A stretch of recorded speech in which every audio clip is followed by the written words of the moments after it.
What really happened with your host, Mike Rivero, because World War III is a really bad idea. Here is your host, Michael Rivero. And aloha, America. Welcome to our show today. It is Monday, February 11th, 2019, start of a brand new week here, and we've got a lot of stuff to talk about today.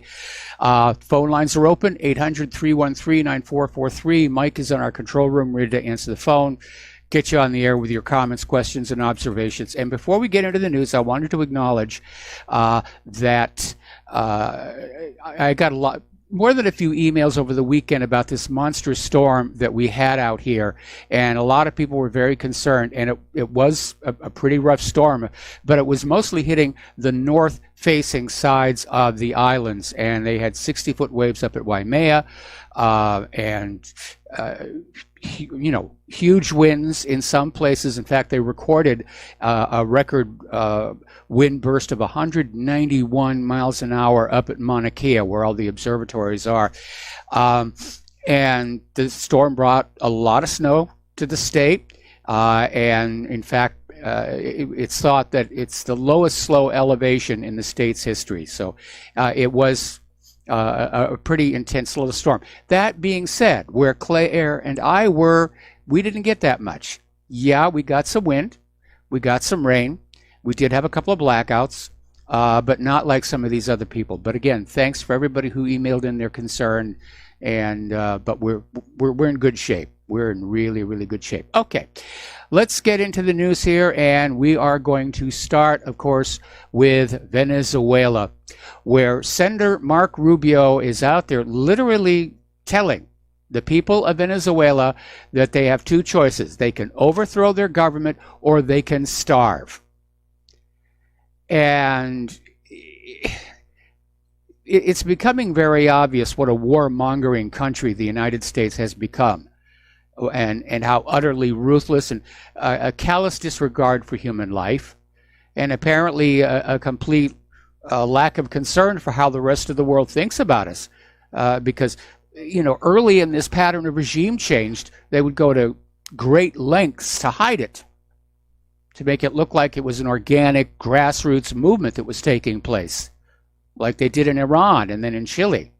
No more. Nope. They just show up, knock on the door, and say, "You get out. We're going to come in and put a new president." So it's looking at all the death and destruction. And neocons are out there saying, well, it's really the fault of these countries for resisting us. And it's their fault. They made us come on in and kill those people.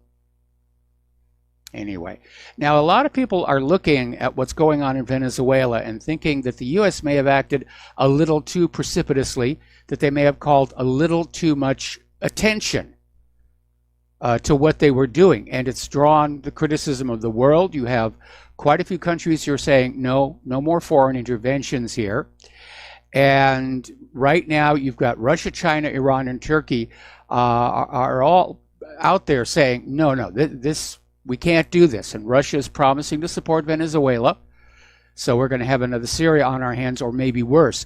According to this article out of Zero Hedge, Pepe Escobar is asking, are the neocons ready for their tropical Vietnam? And everybody keeps bringing up references to Vietnam, and it is legitimate, both because we did lose that one, no other way to say it, and because it's a jungle environment, and historically the United States military has never done well in jungle environments. Another article, this one from Global Research up in Canada, Venezuela, the straw that breaks the empire's back. And they're talking about how the corporate media, it's just this constant flow of outright lies and half-truths, fake news, just trying to sell the American people, yes, let's send your children on into Venezuela. And yes, some of them may die, but that's a sacrifice we are willing to make. And, it's all about oil, it's all about gold.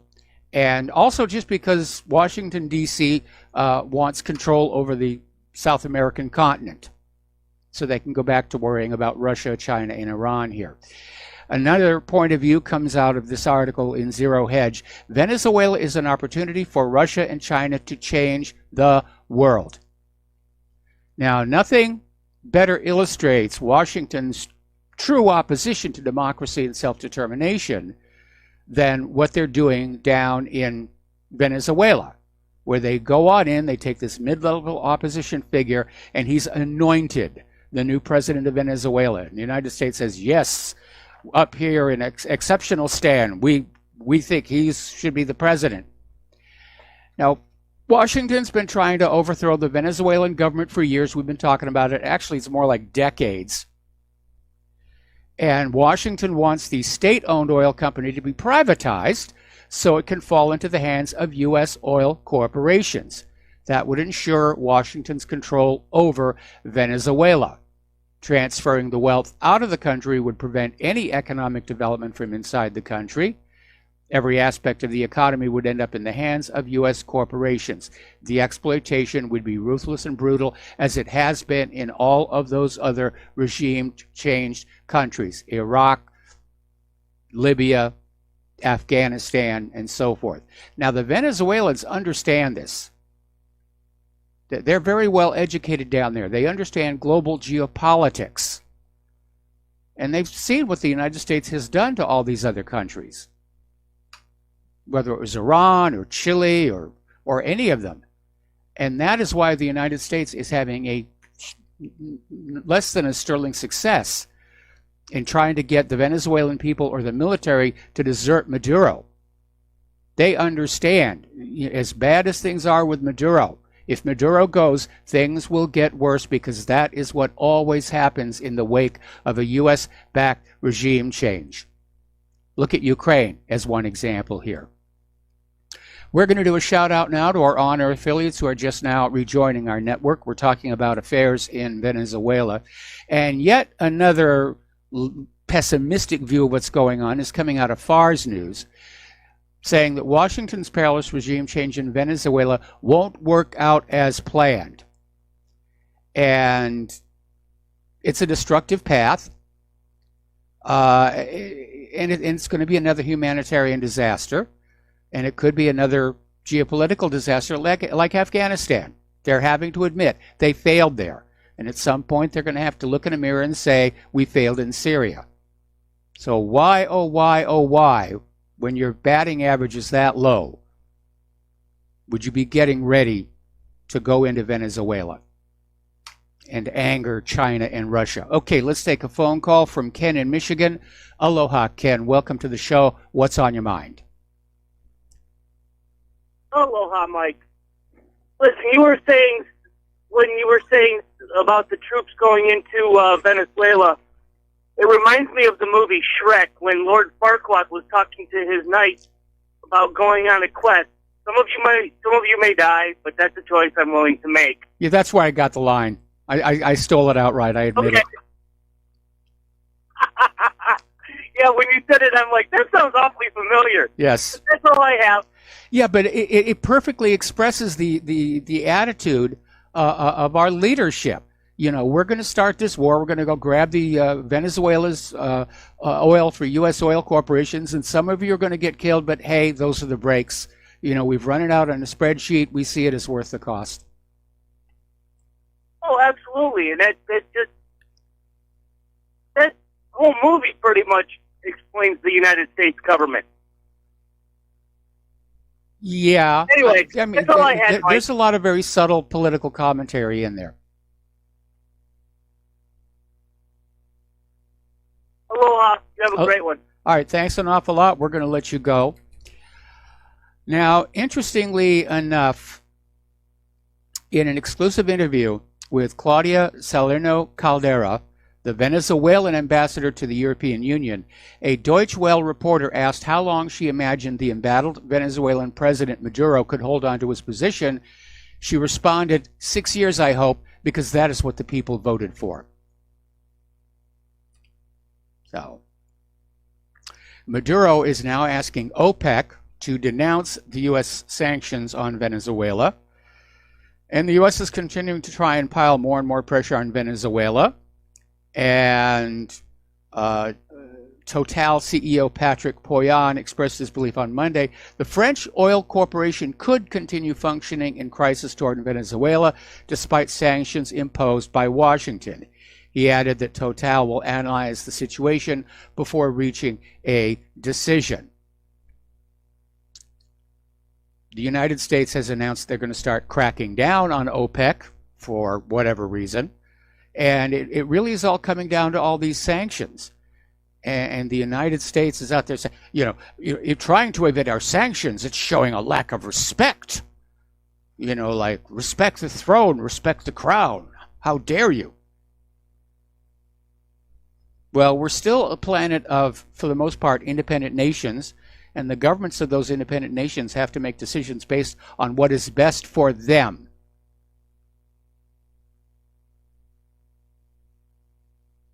Now, Maduro has responded to Pompeo's charge that Hezbollah and Al-Qaeda and ISIS and whatever are operating inside of Venezuela. He says it's completely nonsense. It's proven lies.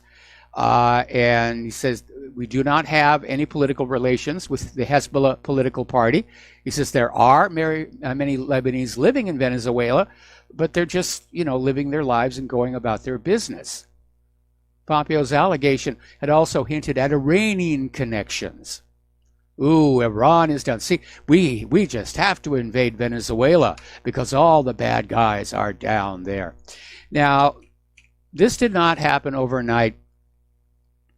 Apparently, back in 2014, during the Obama administration, there was this NGO called the National Endowment for Democracy in Venezuela, which basically was tasked with stirring up the population against the legitimate government. And it doesn't look like they've done as well as they might here. The other aspect, of course, of Venezuela is economic, and the corporate media is saying, well, it was Maduro's socialist government that has completely impoverished the country, and that's why he's got to go. Well, modern monetary theory says otherwise. Venezuela's problems are not the result of the government issuing money and using it to hire people to build infrastructure, provide essential services, and expand economic development. If it were, unemployment would not be at 33% and climbing. Venezuela has a problem the U.S. does not have and will never have. It owes massive debts in a currency it cannot print itself, namely U.S. dollars. Now, when oil was booming, Venezuela was able to meet its payment schedule. But when oil plummeted and the government was reduced to printing Venezuelan bolivars and selling them for U.S. dollars on international currency exchanges, as speculators drove up the price of dollars, more and more printing was required by the government, deflating the national currency. That's where it comes from. It's not internal inflation. It's servicing that imposed foreign debt. It's the same thing that happened in Weimar Germany and Zimbabwe. And it's part of economic predation here.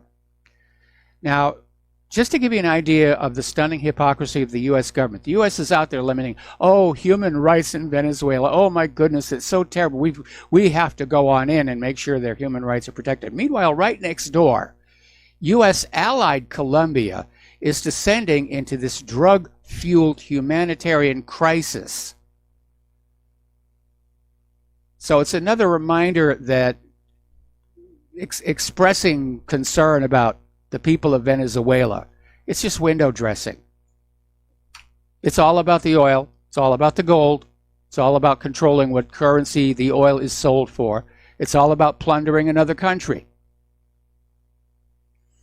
Now, over in Syria, the Syrian Democratic Forces, which are not part of the Syrian government, but they're backed by the United States, have announced a final push to retake the jihadi pocket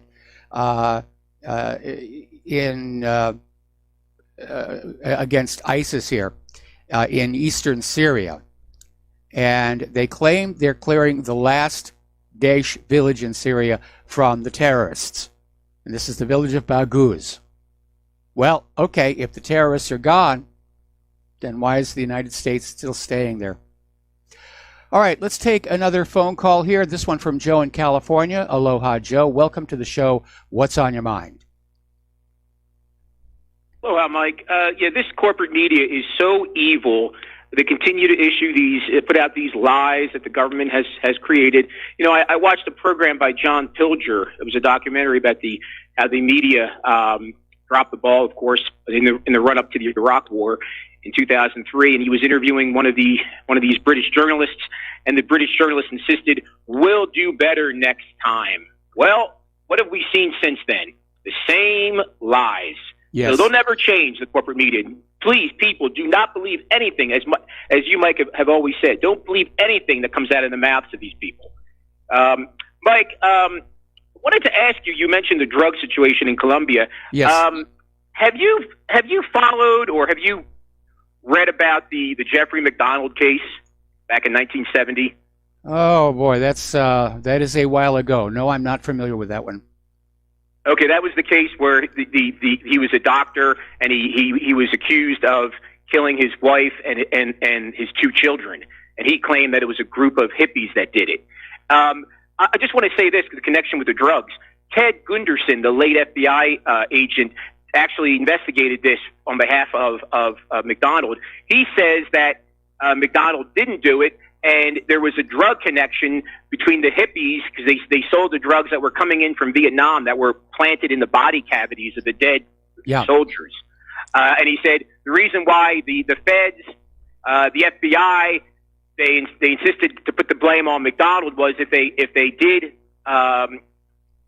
accuse this group of hippies, and the evidence is overwhelming that they were in the house, then this drug connection would have come up in the midst of the trial because it would have opened up that whole CIA drug smuggling operation.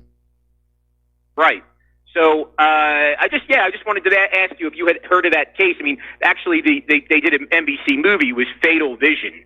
Was the NBC series, and Joe McGinnis did a book. But Joe McGinnis, of course, he claims that McDonald, the husband, did the killing and not these hippies. But I watched the BBC documentary. It's called False Witness on YouTube. Unbelievable. The evidence is overwhelming that these people were in the house. So it's just an interesting story. I just wanted to bring that up. Well, it's an interesting little flashback. I mean, we remember what happened when Gary Webb blew the lid off the cocaine that was coming into this country from Central America, and they destroyed his career. And then he was killed with 2 bullets in the back of his head and declared a suicide. You know, we're dealing with the world's largest drug smuggling operation, and they have the means to protect it, even if that includes, convicting an innocent man for the murder of his wife and kids. Right. But wasn't that Denzel Washington movie where he plays a gangster, Frank something, and it was based on a true story? Wasn't this gangster? Wasn't he bringing in, according to the movie, he was bringing in drugs within the bodies of dead American soldiers? Was that Hollywood's way of just diverting people's eyes away from the government doing the very same thing? Yeah, it is. It is. Just spread the blame around here, and but you have to ask yourself who had access to those bodies, and of course, it was strictly the military. Right. Oh, Mike, last thing. Webster Tarpley, the historian, I used to have respect for him, but I view him with suspicion now. I watched one of his recent lectures. He claims that Vince Foster was killed. Vince Foster did not commit suicide. Vince Foster was killed, but by the deep state in order to send a message to Bill Clinton. What do you think about that? I don't think so. It really doesn't make that much sense. I agree. Yeah, I agree with you. I think the Clintons were afraid that Vince Foster was going to basically go public on the problems with the Presidential Blind Trust. Right. I think Bill Clinton and Hillary Clinton were fully cooperative. They were part of that oligarchic deep state. I don't know why the deep state would need to send Bill Clinton a message. Yeah, that's why it doesn't make sense. Bill was already there, charter member. Yeah. Anyway, we got to take another. Thank you, Mike. Got to take a break for commercials. Thank you for the call. We'll be right back. So here in Poland, with all the associated support equipment, the deal is worth an estimated $414 million. And Poland is saying they want it to guarantee the country's security. So everybody's arming up. Everybody knows what's coming here. So speaking of the ceremony in Warsaw, Defense Minister to guarantee Poland's security. Anyway, as you know, the United States has been issuing demands for Iran to leave Syria. And Iran, understandably, is out there saying, no, you can't ask us to leave. You must leave. And Iran is calling for the U.S. to withdraw from the region, saying that it is the enemy of, Washington who should go back home. Apparently, they're feeling their oats. They don't have the permission of the Syrian government. They just walked on in and said, we're the United States of America, and we're going to set up military bases here. Ta-da, ta-da. And Iran is saying, Iran was invited in. Iran is there at the invitation of the Syrian government. So is Russia. It's the United States that's the uninvited and unwanted guest. That would be like somebody walking into your house, total stranger. Well, not a total stranger. You maybe see him down the block or something. They come on in and they say, I don't like that person. They should leave. And I don't like that one there. And by the way, that dog of the fall of the Shah, Tehran is basically issuing a warning that if the United States attacks Iran, that Iran will retaliate against both Tel Aviv and Haifa. So basically enrichment, Atomic Energy Organization of Iran, to prepare for this. And apparently now they're saying, yeah, sure what Iran is going to do with that, just an act of defiance. And who knows, they may commercialize it. Now, the acting head of the Pentagon, Patrick Shanahan, arrived in Afghanistan on a surprise visit. And he's meeting with President Ashraf Ghani,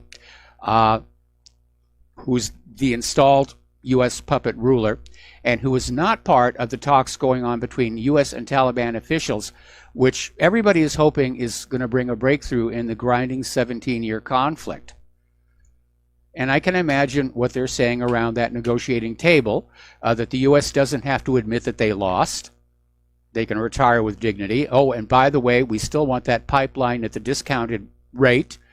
And we love those poppies. We got to keep on having those poppies.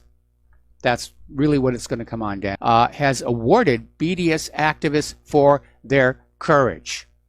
And the award was presented to activists Ronnie Barkin, Majid Abulasama, and Stabat Sinai, known as Humboldt 3, by Copenhagen's Mayor for Technical and Environmental Affairs, Nina Hedriger Olsen, in a ceremony at Copenhagen, say that 3 times fast, City Hall, Thursday. And it's great that we're seeing some positive feedback on BDS after all the negative that has been coming out about it. Now, Ron Paul has come on out talking about this Senate 1 bill that forbids an Israel boycott, and he's asking point blank, is it constitutional? No, of course it isn't. It's an absolute flat violation of the First Amendment, and under Marbury versus Madison, we are free to ignore it. Anyway, we got to take another break for commercials, and we'll be back after these few words. Aloha, America. Welcome back to our show. Here we're talking about incidents in and around and concerning Israel. And as you know, Al Jazeera did this documentary on the workings of the Israeli lobby. And one of the things that was revealed, particularly by Chris Hedges, is that pro-Israel groups are faking anti-Semitism on college campuses in order to force the colleges to pass regulations and laws restricting pro-Palestinian support. But it's all a hoax and it's all propaganda. And we've seen it before. You know, Israel's the master of the false flag attack. A group of illegal, fanatic Israeli colonists attacked on Saturday many Palestinian homes in Tel Rumidi neighborhood in the southern West Bank city of Hebron. Apparently, several homes were attacked, and the settlers attempted to gain entry and assault the families. But fortunately, they were met by a crowd of local Palestinians who forced them to leave before they could cause any damage. Other settlers attacked a school near Nablus. This is the Orif Secondary School in Orif Town, again near Nablus, had to shut the school down and sent the students to their home when illegal Israeli colonist settlers attacked it, and Israeli soldiers fired live rounds into the education facility, which is something the United Nations asked Israel to stop doing because it's disrupting the education process. UNICEF has come on out condemning the Israeli army for the murder of Palestinian children. Apparently, 2 children aged 13 and 17 years old were shot on Friday during the Great March of Return protests. And this brings the number of Palestinian children killed this year to 4. But the year is still young. Benjamin Netanyahu is basically pushing for a new law to confiscate funds allocated by the Palestinian Authority to Palestinians it claims are involved in attacks against Israeli targets. Now, Israel collects tariffs and duties on behalf of the Palestinian Authority and then redistributes the money. But what Netanyahu wants to do is basically say, you cannot give any money to any Palestinians who have been injured or the families of any Palestinians who have been killed by the Israeli forces. So it's just unending cruelty and heartlessness here. Now, Human Rights Watch Middle East Director Sarah Lee Whitson is under fire after claiming Israel is meddling in British domestic politics by summoning a manufactured anti-Semitism crisis. There it is again. It's manufactured. And it apparently began when Asa Winstanley, a journalist for the Electronic Intifada, warned that new accusations would soon rock the UK's Labour Party, which has been dogged by scandals ever since Jeremy Corbyn was elected leader in 2015. And they don't play out. But this is just what Israel supporters do. Oh, you're an anti-Semite. You're an anti-Semite. You're an anti-Semite. You're an anti-Semite. And corporate media will go along with it as if it's an absolute given. And they'll work to destroy somebody just because Israel doesn't like them. Now, here's a very revealing story. This came out at Middle East Monitor. The former Saudi intelligence chief, Turki Al-Faisal, this weekend revealed that secret relations between Israel and a number of Gulf states date back as 25 years. That Israel and Saudi Arabia are actually buddy-buddy. And according to the Qatari newspaper Al Arab, Al-Faisal was interviewed by Israeli journalist Barak Ravid, who claims to have conducted interviews with 20 prominent Gulf officials with knowledge of secret relations with Israel. So, for the last 25 years, Israel has been screaming that they're being threatened by their neighbors, that they're in danger of being attacked. Oh, please, Americans, send us money, send us weapons, send us everything. And now we find out they've been getting along just great all the time.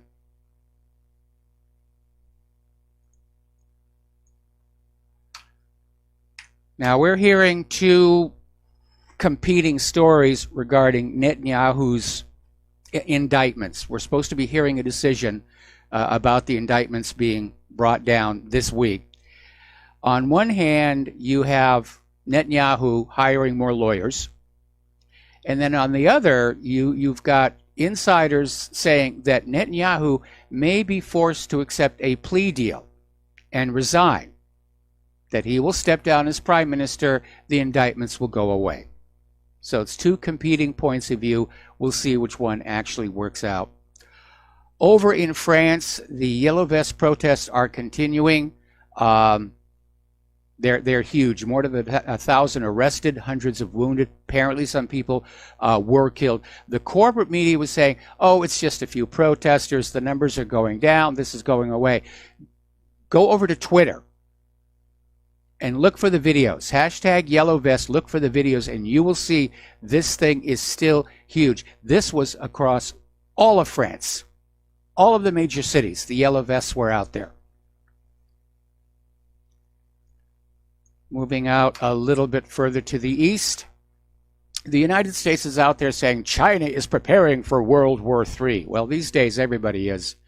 But a Republican senator, James Imhoff, made the allegation that China's military was preparing for World War III. Well, wouldn't you, if you had a belligerent nation on the other side of the Pacific? But Imhoff came on out and said, it's like you're preparing for World War III. You're talking to our allies over there, and you wonder whose side they're going to be on. Now, according to Imhoff, the U.S. has sat back and watched as China built its military presence in the South China Sea, turning these artificial islands into potential launch pads for its military. But no, the U.S. didn't just set back. Even under Obama, there was an explicit containment strategy that was supposed to enclose and encircle China from all angles. The Trans-Pacific Partnership Agreement was part of that. But Trump pulled out of that. And so there we are. Great Britain is sending one of their aircraft carriers. In fact, I think it's the only one they've got. But they're sending it over to China in a show of force. We're going to show you how forceful we are. We've got an aircraft carrier. And the British Defense Chief, Gavin Williamson, came on out saying, we must be ready to use hard power against Moscow and Beijing. So they're getting really, really serious about that. And Moscow basically said, Gavin is just trying to get a larger defense budget. And yeah, military-industrial complex is not confined to the United States. Everywhere where there's a military, they always want more money. And they'll create enemies, or they'll create a threat. Oh my goodness, you know, we have to arm ourselves. Monaco could attack at any time.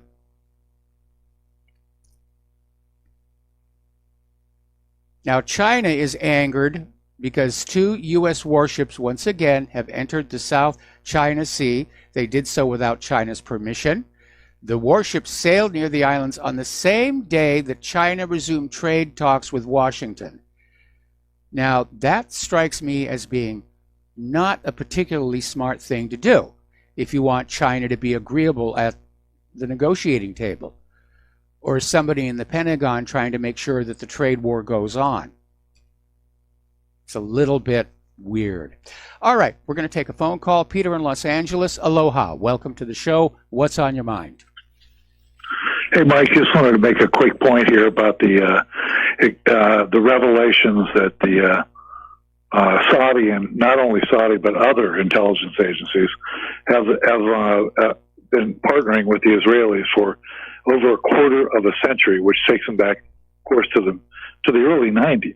Yes. And I want to point out that, in my opinion, anyways, this just reinforces what my theory has been all along, that U.S. neocons and people in the intelligence agencies in the United States, along with the Israelis and the Saudis, did 9/11, and this just makes that even more plausible. Yes. So, that was my point. That's really all I really want to say. That's a valid point that you're making, that if they have had these secret relations on all along, obviously if you're pulling off a gigantic hoax like 9/11, you want to spread it around as much as possible.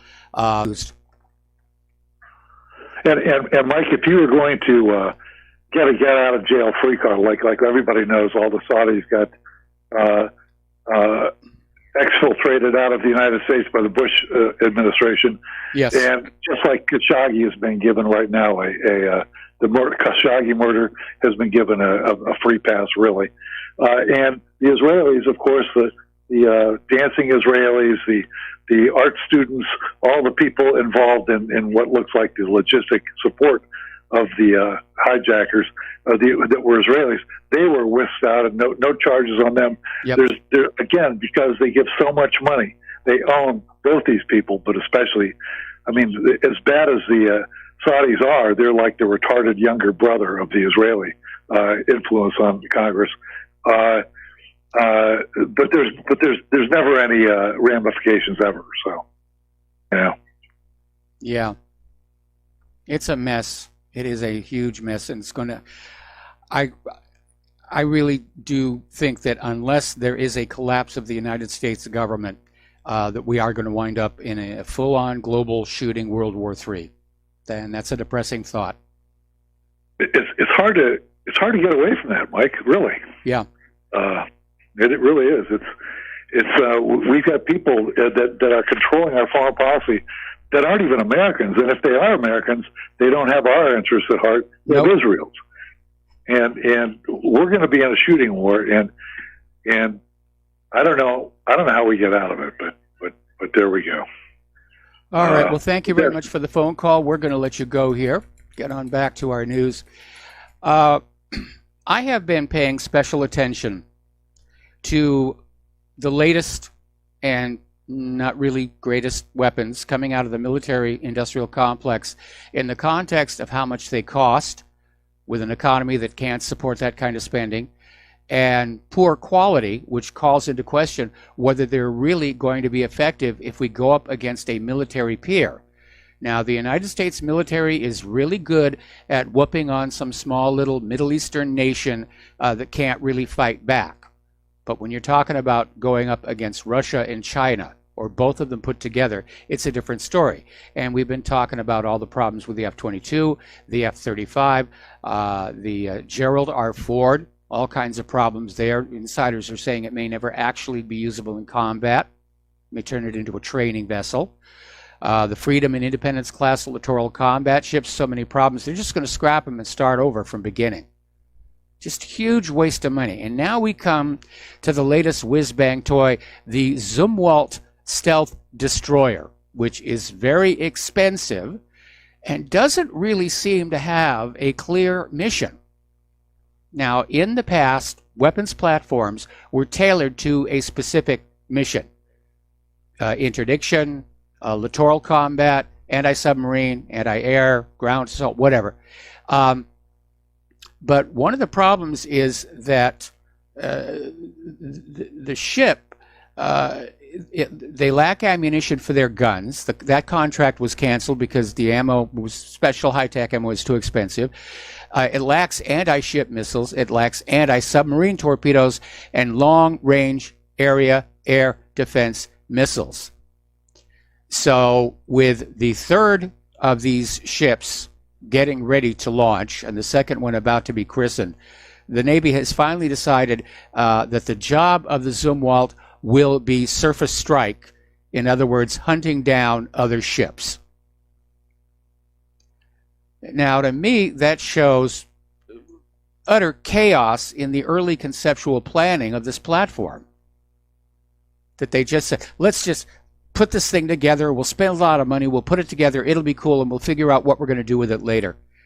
And this is so much like that storyline on that movie, The Pentagon Wars, where it starts out as this little tiny, inexpensive troop transport, and then everybody gets involved and says, well, we need to put a turret, and we need a gas gun, and we need this Bushmaster rifle, and we need more armor, and we need this, and turned it into this bloated, costly behemoth. So that's how the military-industrial complex works. And it's been that way even before Eisenhower identified it as such. I mean, Harry Truman, before he became president, he became quite famous for taking on military contractors who were overpriced and under-delivering, and he made a real big stink about it. And that's what really made him a household name. All right, turning to the domestic politics, the talks to prevent yet another government shutdown appear to be falling apart. And according to reports, Democrat lawmakers are now seeking concessions on how immigration and customs enforcement conducts the business of enforcing the law, not just at the border, but for those already in the country illegally. And Pelosi is still out there saying no wall. So what is going on over there? Well, according to Tom Homan, former ICE director, he's saying the Democrats are trying to make this entire country a sanctuary for illegals.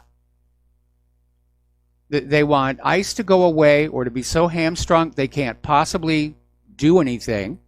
And the illegals are going to pour on in and vote Democratic. And they will vote themselves your country with the assistance of the Democrats. So it looks like they wanted to have an agreement today to have Congress rush it through before Friday. Looks like that's not going to happen. So Trump is either going to go ahead with his national emergency, or he can cave, or we're going to have another government shutdown. If I were advising Donald Trump, I would say declare the national emergency, use the DOD money to build the wall, sign the bill to keep the government running, and then everybody's going to be happy, except, of course, for the open borders people. All right, we got to take a break for commercials. We got a caller waiting on the line, and we'll be right back. And aloha, America. Welcome back to the show. We're going to go to the phones here to Dustin in New Jersey. Aloha, Dustin. Welcome to the show. What's on your mind?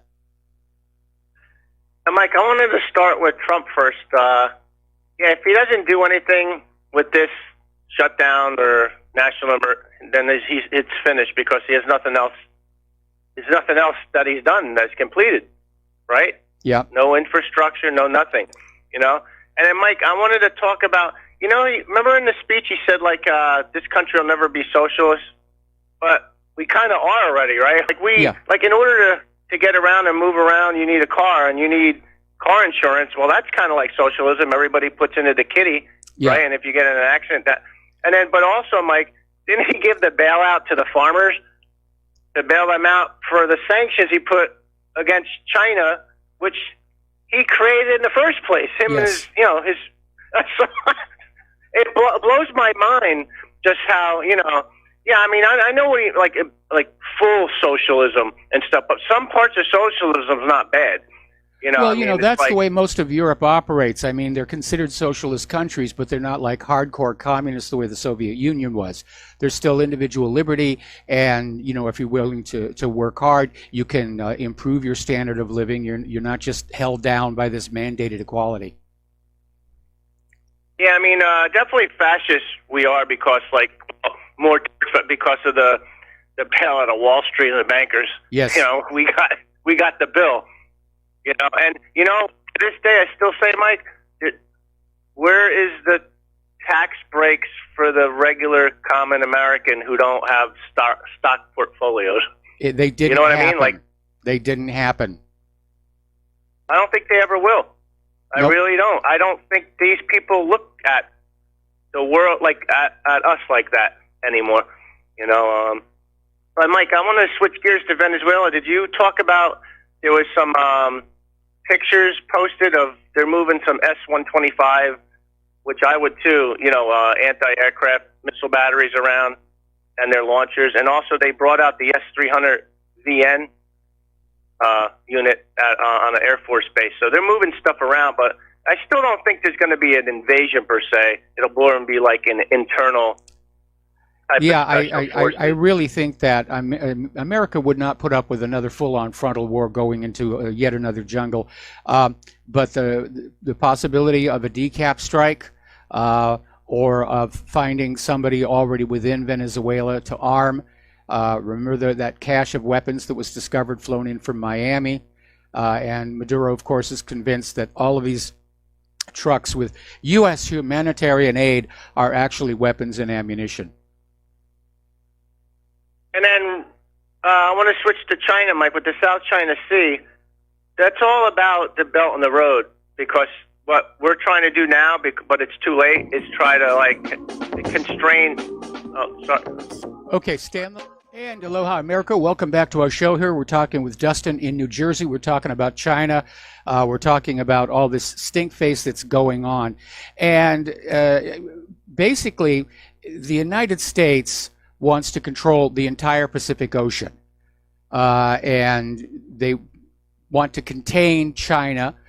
They want to basically sort of get inside that circle that's sort of made up by the Japanese islands and the Asian Peninsula and China, because it forms its own little discrete body of water. And of course, it's wide open, with all sides. But the United States wants to consider it theirs because it allows them to control the sea lanes of communication, which in turn allow them to control access to resources.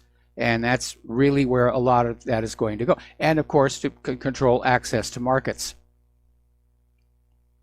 Belt in the road. Yes. Mike, like that's what you constrain China economically and militarily, but a lot of people don't know this. China's got a bigger navy than we do now. Yes. It might not have all the aircraft carriers yet, but they will. But you know how you defeat aircraft? Look at how many ships, surface ships you need, and subs to protect one aircraft carrier. Yes. Well, what happens if that aircraft carrier gets taken out with a cheaper missile like the DF-21, and all those ships are like useless? Yeah, or those ships are useless then, really? Yeah, they're not really. You're absolutely right. I mean, the military-industrial complex keeps refining and refining and refining the model that worked in the last World War. And China and Russia have been thinking outside the box, and they've come up with these amazing weapons that are designed specifically to evade and bypass U.S. current defense doctrine. And Mike, if you look, I mean, we're all in a recession. If you look at the way our rate of,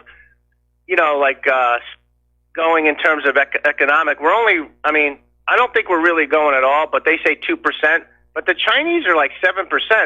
And if you look, over 30 years, look how quick they rose. I mean, they use more concrete in 20 years than we use in 100.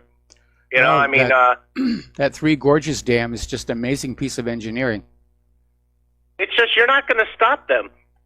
That's it. You can do all these tricks with like Huawei, right? Kidnapping his daughter and all that because it's more powerful. That company's more popular. Well, sales wise, is more than Apple now. Yes. Right under Samsung. But I'm saying that's where the trend is heading. If you look at the trends, where it's cheaper product, right? The Huawei phone, and it's the same quality. Pretty much, And but, the NSA can't listen into it. Yeah, but you notice that Huawei, are they even in the United States to sell phones? They're not allowed, right? I think their phones are available under other people's brand names. Well, as Huawei brand wouldn't be able to sell here. Probably not, but I mean, obviously they're in this hemisphere because this executive who got arrested has a permanent house up there in Vancouver, so they're doing business somewhere. Yeah. All right, Mike, that's all I got to say. Have a good rest of the show. All right, thanks an awful lot. We're going to let you go. And yeah, I imagine there's just some good old-fashioned protectionism going on here, to protect Apple from how dare these other companies make better phones for less money. That's not the American way.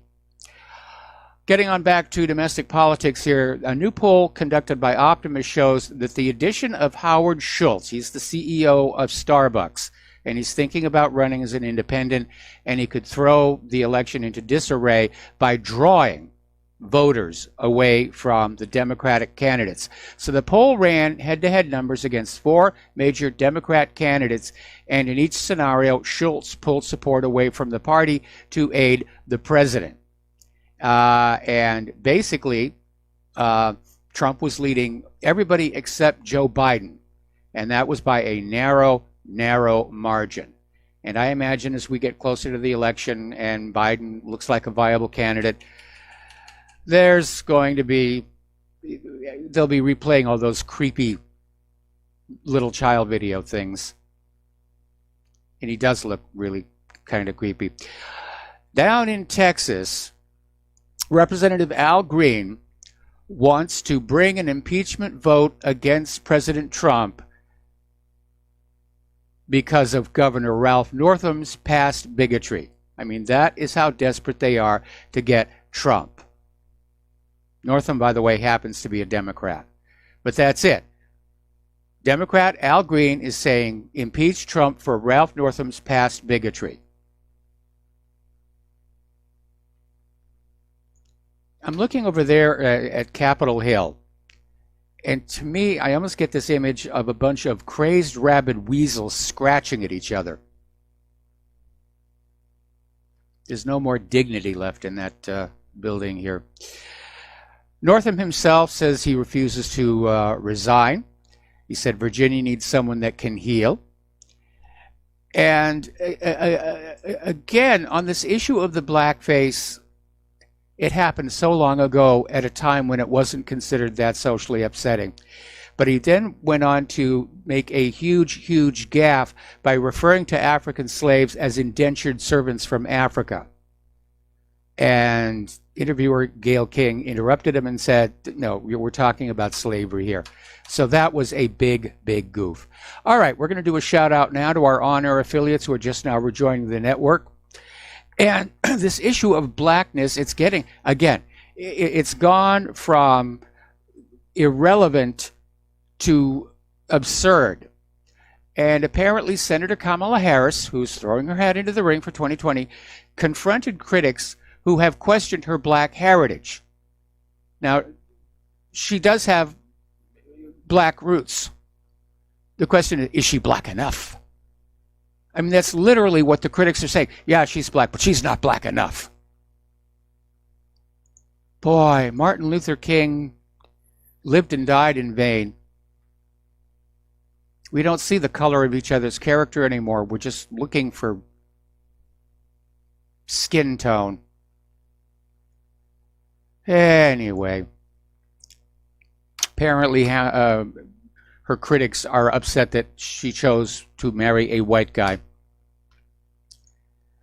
Okay, as you know, Alexandria Ocasio-Cortez is out there with this Green New Deal and went through a little bit of an embarrassment over the weekend because there had been an outline of the deal put up on her website, and then it was taken down almost immediately thereafter. And then somebody tried to put on out that Republicans had hacked the website and put up this obviously very ridiculous document.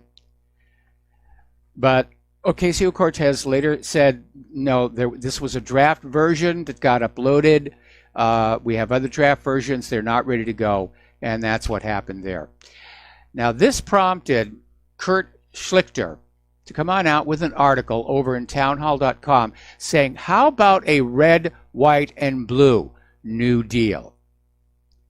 And he starts out with this wonderful little preface. He says, I know many Americans are chomping at the bit to turn our entire economy over to a bunch of coastal blue city hipsters and college professors, along with all of our money and our personal freedom, because of a dubious moral panic over future weather.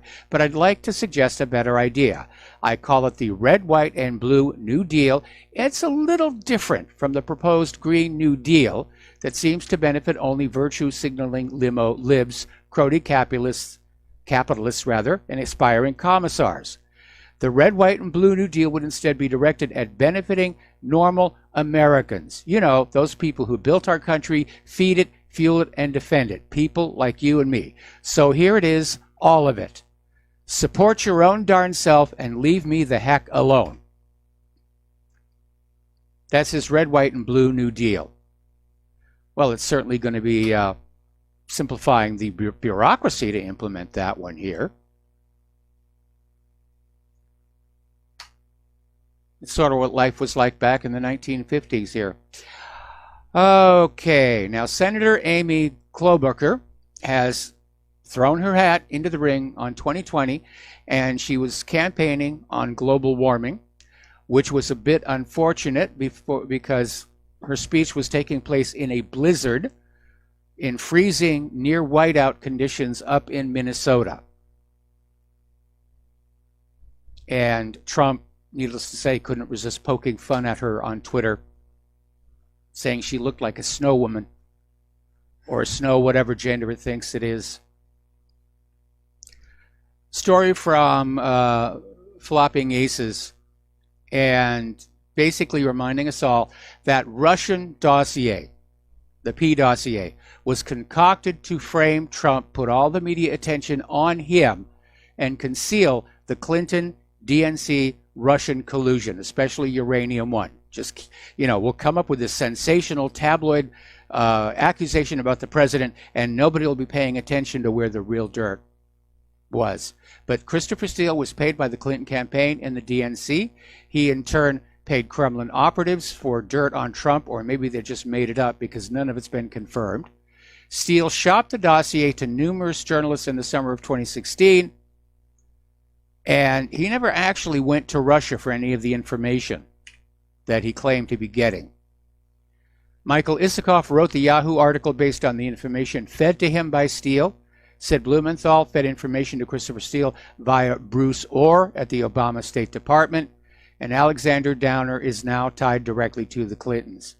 It's also very curious that Downer just happened to sit next to Papadopoulos at the very same London bar and strike up a conversation about Hillary's emails. So there's a lot of dark stuff going on. Now, William Barr, one reason why he probably will not be confirmed, is back in 2017, he said that the Department of Justice abdicated its responsibility by ignoring the Clinton Uranium One deal. I mean, there's a lot of hard evidence there. They had nothing on Russian collusion, but they just put all their focus on that. And Barr was saying back in 2017, he believed there was more basis to investigate Hillary Clinton for her alleged role in Uranium One than President Trump's purported collusion with the Russian government. And by the way, the Department of Justice is very big. They could have investigated both. It's not an either-or situation. So, anyway, getting into the economic news here, California's two remaining utilities are just one fire away from bankruptcy. And 2 weeks after California's PG&E filed for bankruptcy protection, which is its second bankruptcy in 20 years, Bloomberg is sounding the alarm that California's two other large electric utilities are just one wildfire away from bankruptcy filings of their own. A fact that was underscored last month when S&P slashed their credit ratings to near junk status. And apparently Governor Gavin Newsom doesn't seem to be doing anything to ease these anxieties, leaving large swaths of the largest state in the union. Well, that's not true. Leaving California without solvent utility companies, which could lead to massive rate hikes on California's already heavily taxed consumers. So, now this is kind of weird. This came out of DC Clothesline. As you know, there is a Trump supporter, Enrico Tarrio, and he had bank accounts at Chase Bank, or an account. Chase Bank has just closed it, and they don't have an excuse. They simply told him they would no longer service his account, and he had to move his money out by April 1st. It's a dangerous precedent when banks are now starting to get in on this deplatforming behavior. These are dark times. We are in a dictatorship. There's no question about it here. Meanwhile, over at Lloyd's Bank, they've been hit by more online banking woes. They're calling it intermittent issues when trying to log into the system. Apparently, the app services are working normally. It's just the desktops. Over in Italy, Salvini is calling for the elimination of Italy's central bank, the establishment of a public bank, and he's saying it's time to send fraudulent bankers to prison. That this idea that they can carry out some of these gargantuan frauds, stick the taxpayers with the losses, and then walk away after paying a wrist slap fine, that's got to stop. Salvini has also proposed seizing control of Italy's gold reserves from the central bank. And he said the gold is the property of the Italian people, not of anyone else. And I agree with that sentiment. I agree with that sentiment at all here. Let's talk about immigration and the refugees. There is a lot going on. According to Border Patrol officials, Central American migrant families are currently overwhelming the border. And apparently there's been a new surge of Central American migrant families, and the Border Patrol resources are getting thin. Apparently, agents have apprehended 60 large groups of migrants so far this year. So during all of fiscal year 2018, which ended on September 30th, Border Patrol agents only apprehended 13 large groups. So far this year, that number jumped to 60 large groups. That's an increase of nearly 70%. The problem is getting worse. According to Gallup, they're saying 5 million Latin Americans are planning to come to the United States in the next 12 months, and no, we're not talking legal immigration here. They're all going to step across the border and say, asylum, asylum. Most of them don't qualify. We were talking the other day about how the governor of New Mexico yanked the National Guard from their border with Mexico. Now, California Governor Gavin Newsom is going to do exactly the same. These are removing several hundred National Guard troops from the state's southern border. He's out there saying, you know, this is just a made-up crisis. There's no real illegal immigration crisis. Come on, we can't waste our time and money. They want that border open. They really do. Have you noticed how Congress is funding sanctuary cities while Americans are living in tent cities? The illegal immigrants and the refugees are getting a better deal from the United States government than the American taxpayer does.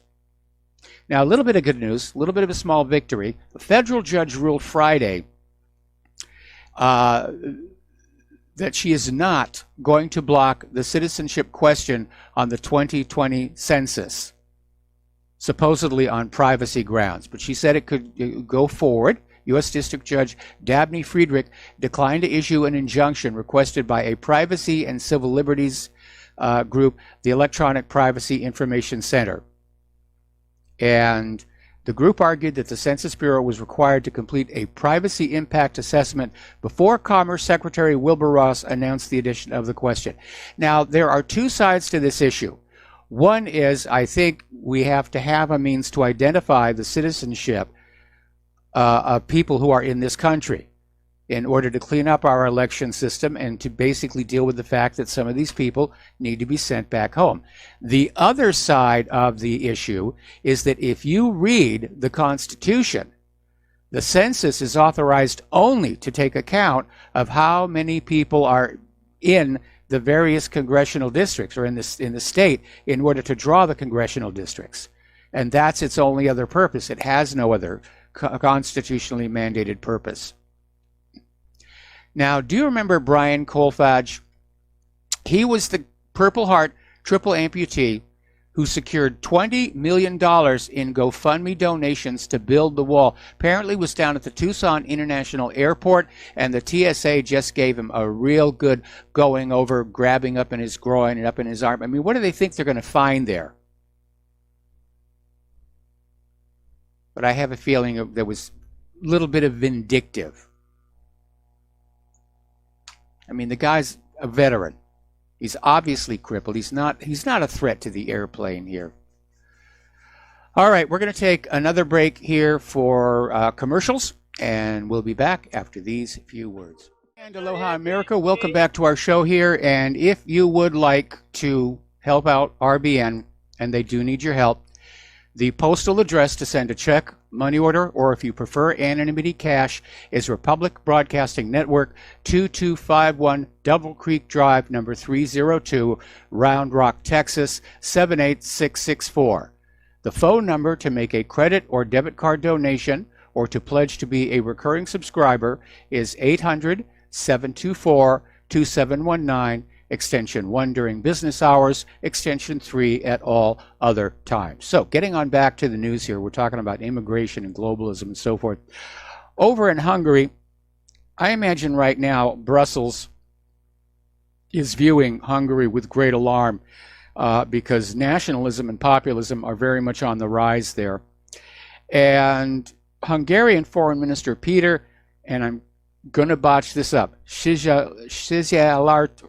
Szijjártó, I think, has revealed that his government blames the European Union for the British people's vote for Brexit in 2016 and admitted it will inflict a huge blow to the bloc in economic and security terms. And apparently the issue comes on down to the fact that England was the second most powerful economy in the EU, and its loss will obviously have a major, major impact. And I imagine that Germany is going to start getting very, very restive about the burden of propping up the rest of the EU falling solely on them. I have to be very honest, I think the EU experiment is failing. I think they've reached the stage where everything that they do to try and hold it all together just makes problems worse. Okay. All right, that story is now outdated. So let's go. All right, let's get on to this whole blackface thing. And I mean, it's just being catapulted so over the top here. MSNBC regular Mark Thompson basically came on out saying blackface is a crime to black people, which could be on the par with the crime of rape. And Mark, I've told you 1,000 million billion trillion times, do not exaggerate.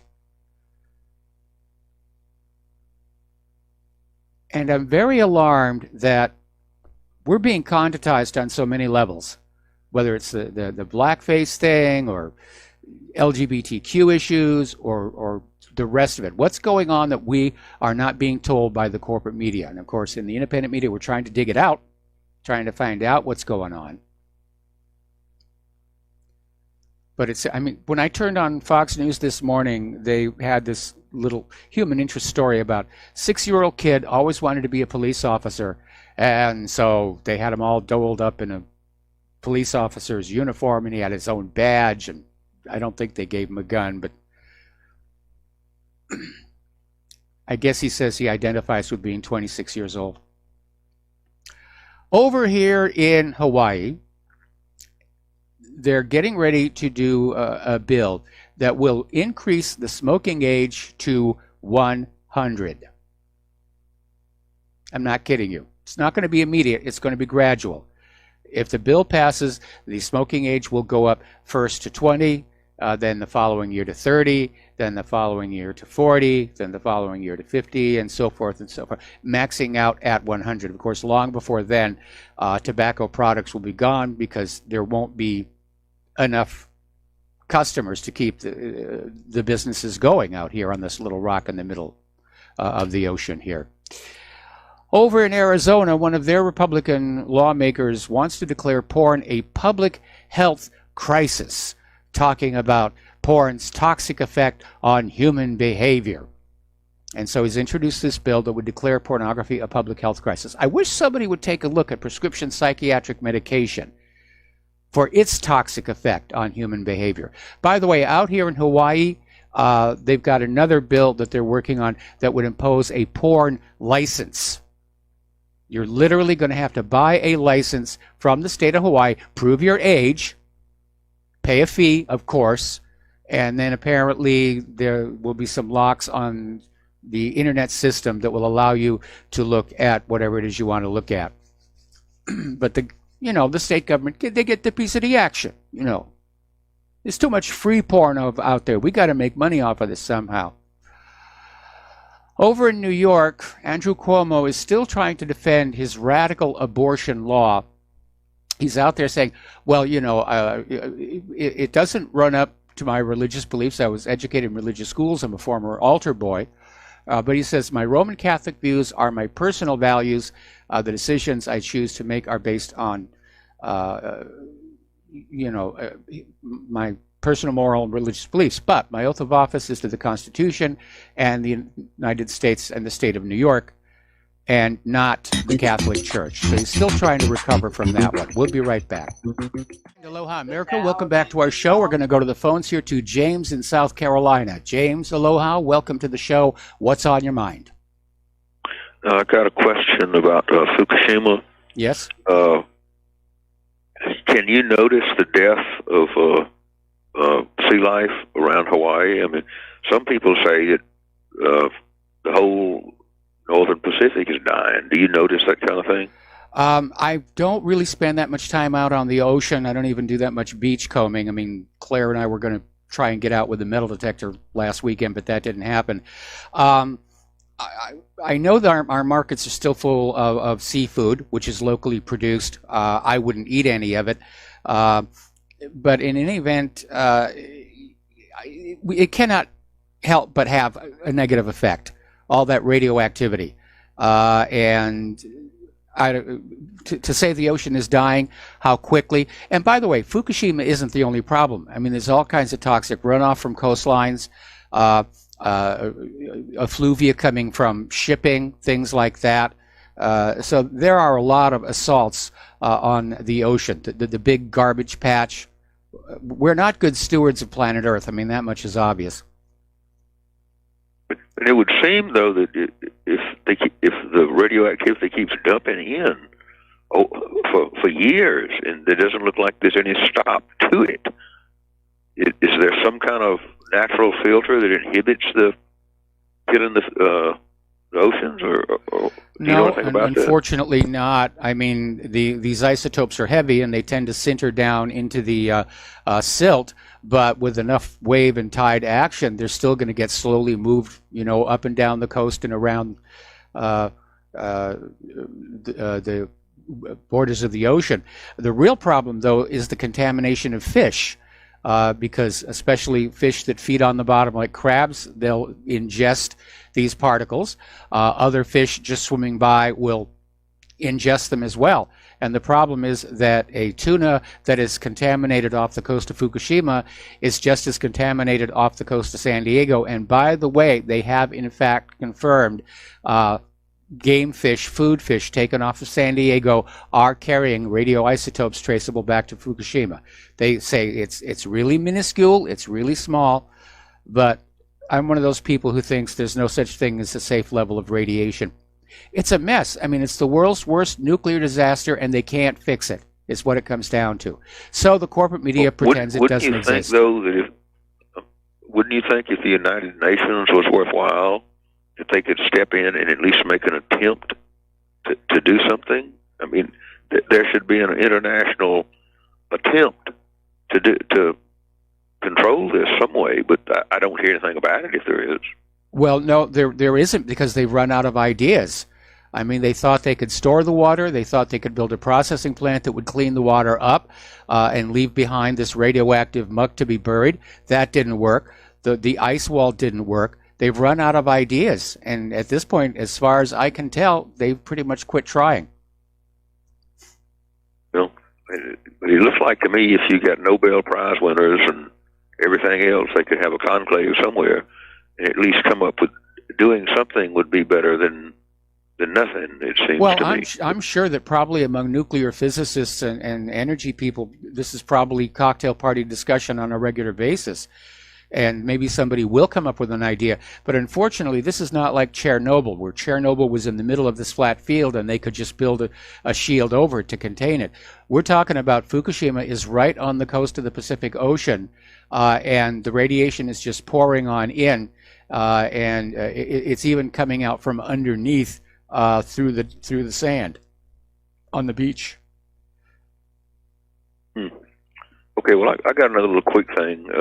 Do you know anything about how the Supreme Court counts its votes? I heard there was a vote the other day, and it was 5-4. That meant that Ginsburg's vote was counted.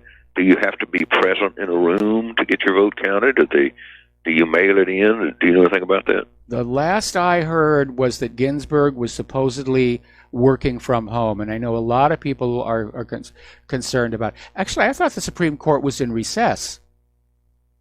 Well, there was some kind of vote that came out. It was 5-4 vote. That's what I heard. Maybe that's wrong, but I heard it Friday. Okay, I thought. Okay, well, maybe that's wrong. Yeah, if you could hunt that down for me and send it on in, because to the best of my knowledge, the Supreme Court is currently in recess, and it's being hailed as an opportunity for Ruth Bader Ginsburg to rest and heal and get better. But a lot of people are starting to wonder if, in point of fact, Trump is going to get the opportunity to nominate a second Supreme Court justice. Thank you, Michael. Enjoy your show. Thanks an awful lot. We're going to let you go. Okay, getting on back to the topic of abortion. Story coming on out from Chimp Planet. Planned Parenthood has a plan to expand abortion to 40 weeks in all 50 states. So it turns out all of this abortion up to the time of birth is coming from Planned Parenthood. And we know they donated a lot of money to that guy in Virginia who was trying to push that bill, which fortunately that one died in committee. They donated, they donate to anybody who pushed their agenda. But that apparently is their stated goal. It's a three-part initiative called Care for All, and they want to expand abortion access and lessen restrictions across the country. Now, the part that really offends people about the law that was passed in New York and the one that was considered in Virginia and the one that may still pass in Vermont was this idea that if the baby survived the abortion attempt and were born alive, you could go ahead and kill it.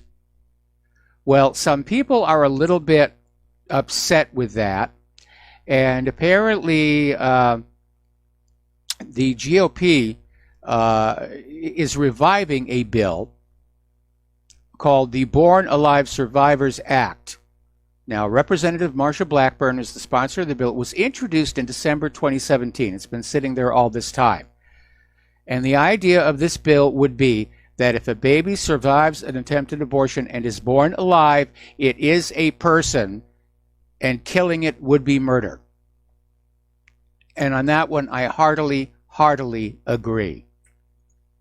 There's a comment in here about how all of a sudden Democrats have this radically callous position about life.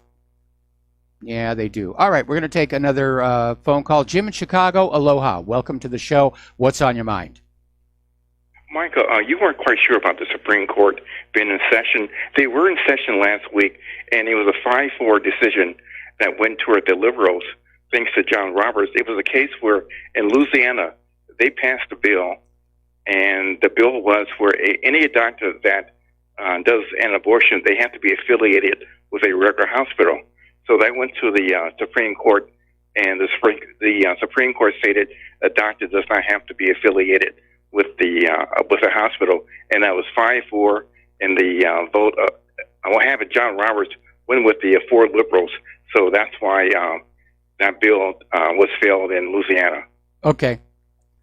All right, so I guess Ruth Bader Ginsburg, do we know that she was there, or did she basically work from home? That's something that was never brought up, but I'm pretty sure if you Google the information, you can find more about it. But it did happen last week. Okay, all right, well, thank you for the clarification. Sure. All right, thanks an awful lot. Okay, we're going to let you go. All righty.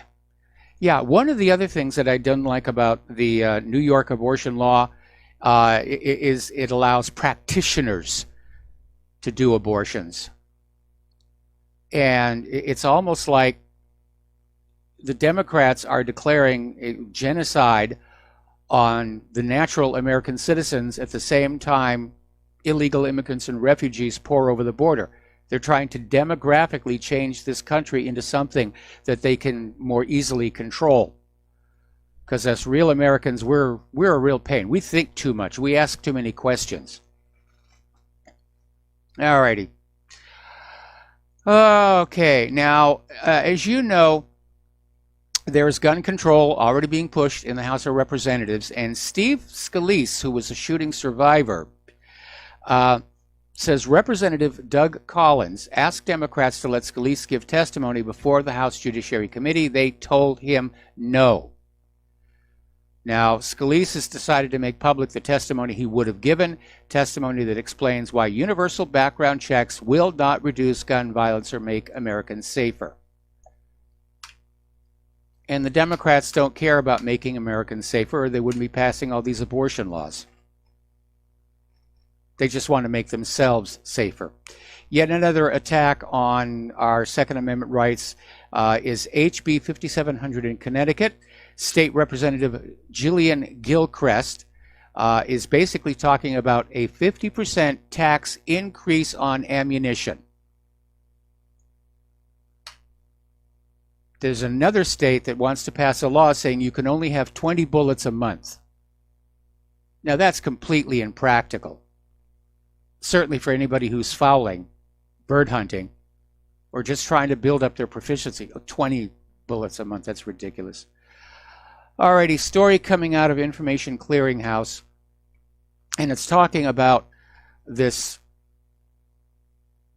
incident that happened back in Houston, Texas on January 28th, where these home invaders murdered 58-year-old Regina Nicholas and 59-year-old Dennis Tuttle, and basically Tuttle wounded 5 of the numerous armed burglars before being slain. That's not how the news accounts put it, of course, because it was the Houston Police Department that did a no-knock raid, kicked down the door, and walked on in. And according to the chief of police, it's all proper, and Acevedo says his officers did announce themselves as Houston police officers while simultaneously breaching the front door. Well, let me ask you a couple of questions. First of all, if you've got a wooden door that is being shattered with one of those big hammers, can you hear what's being said behind it, especially if the guy is wearing some kind of a gas mask? I'm not really sure about that. And you know what's going to happen with all of this? With this, if they shout police, then just sit down and let them break into your home. The real criminals are going to do that. They'll get some uniforms, they'll get one of those big hammers, they'll come up to your house and they'll say police, they'll knock down your door, you surrender your gun, and they proceed to take everything that you've got. It's a poorly thought out approach.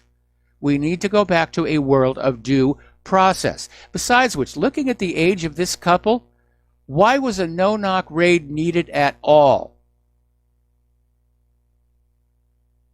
Why not just come up and knock on the door and say, we'd have a search warrant to serve?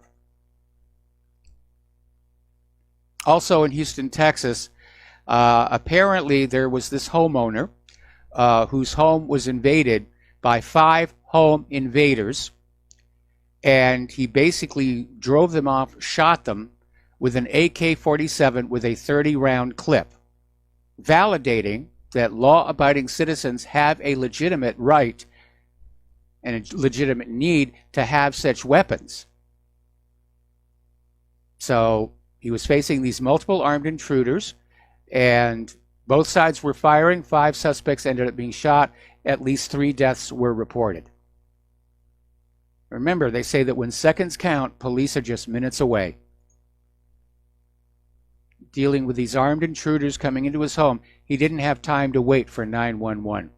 So I know it's probably going to be very difficult for him to live with what happened. But I'm glad he came out of it okay. And again, it does illustrate that American citizens, law-abiding American citizens, do have a legitimate need and a right to have that kind of a weapon to defend their homes. Okay, apparently Bayer has announced that farmers in France and Germany are digging up thousands of hectares of rapeseed fields after traces of genetically modified organisms, which were banned for cultivation in those countries, were found in seeds sold by the company.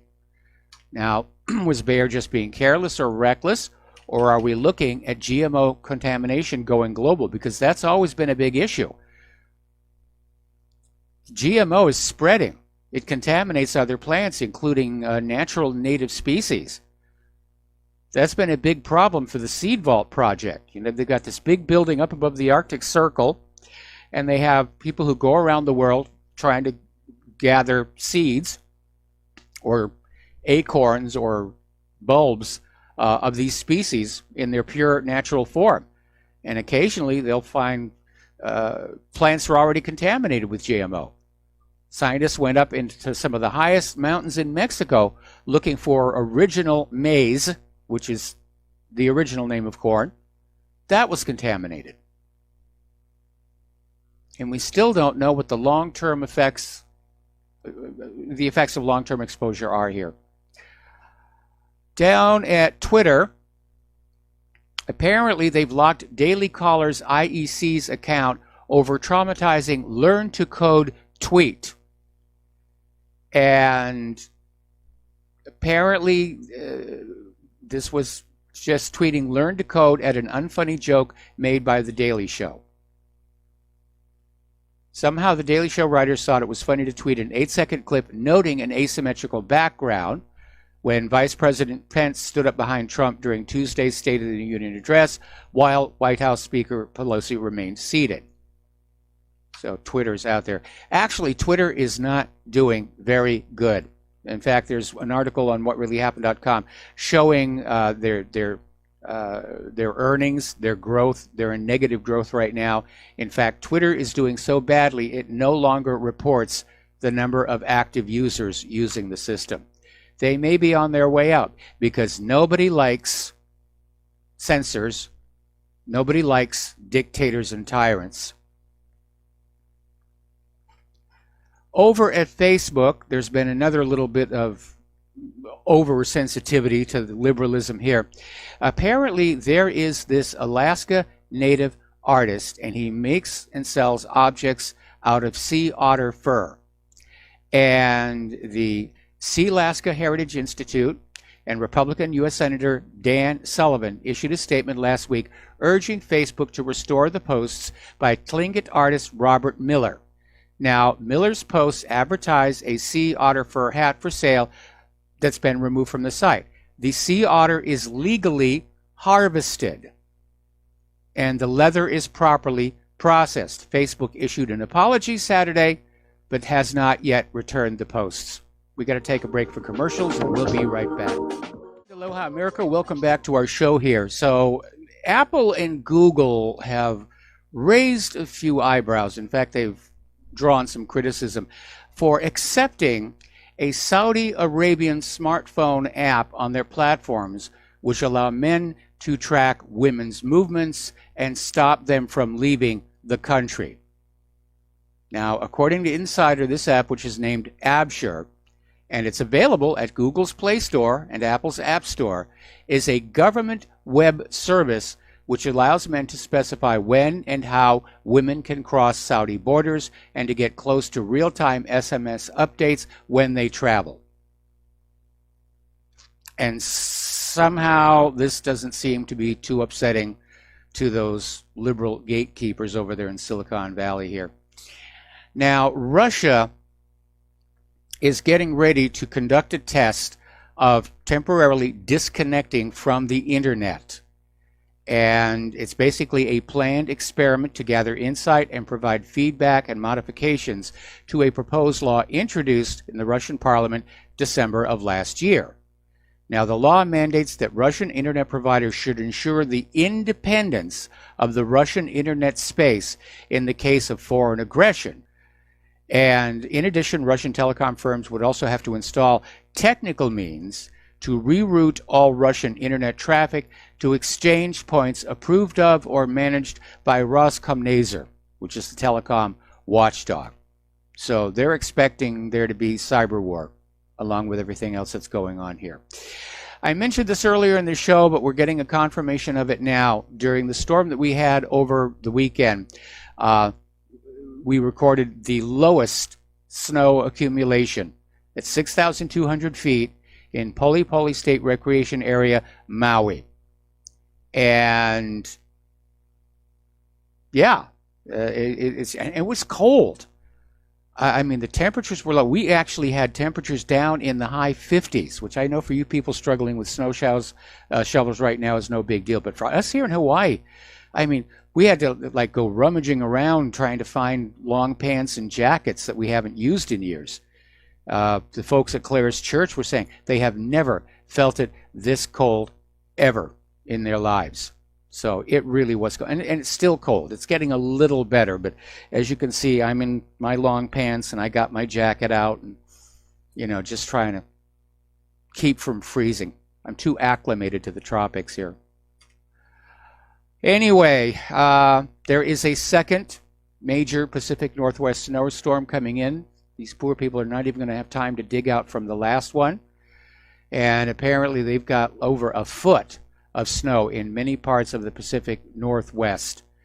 And they're looking at 3 feet of total accumulation through tomorrow. So that's out there. Apparently heavy snow slams Washington and Oregon.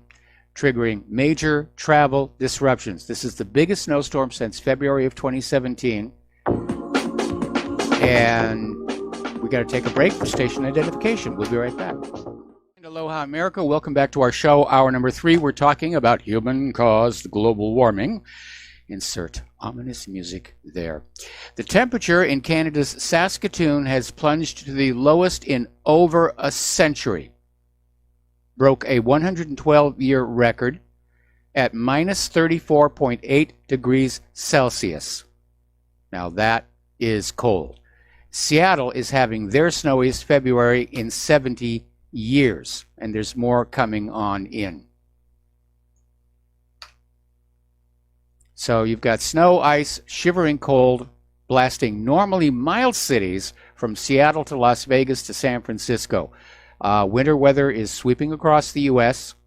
Gosh darn that Puxatawny Phil, I think he was wrong. I think he got it wrong. Spring isn't here yet. So apparently snow catches Palmdale residents off guard. I mentioned that's not something they're used to seeing out there. And snow in San Francisco. It's all over the place here. Hokkaido, Japan, freezes in record cold spell. Large snowfall expected in Tokyo and the surroundings. Incredible record cold in Montana. And apparently there was this little celebration in Moscow called the Polar Walk. And the Polar Walk is part of the National Safe Routes to School program. And apparently that was the coldest polar walk that they've ever done. Well, change the name to the Tropical Walk and maybe things will get a little bit better here. Saskatchewan smashes cold record during extreme weather snap. And apparently their temperature statistics go all the way back to the 1880s. So yeah, it's cold out there. It's cold out there. Record cold grips Weyburn. And again, the cold is forcing Environment and Climate Change Canada to issue an extreme cold warning early Thursday morning. Okay. And they're talking about, yes, we're now getting a second blast of Arctic air coming on down that's going to blast the central U.S. and revive winter in the east. And yes, that second storm is also going on into the east here. And you have to look at all of this and realize that all of this nonsense about human-caused global warming is just that. And all the corporate media reports that are out there trying to say, oh, well, we've got record high temperatures here and we've got scientific charts here. You know, they're trying to keep this thing alive because it's part of a larger agenda to get you to surrender more of your money as if you actually had any left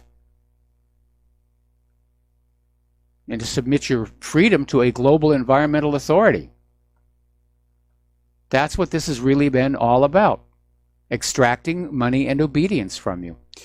Apparently, there was a situation up in Mendocino where a couple literally got stranded in the snow in their Jeep. The snow was so deep, they got stuck in a Jeep. Fortunately, some other people on snowmobiles decided to go on out and look for them because, the family had been making inquiries.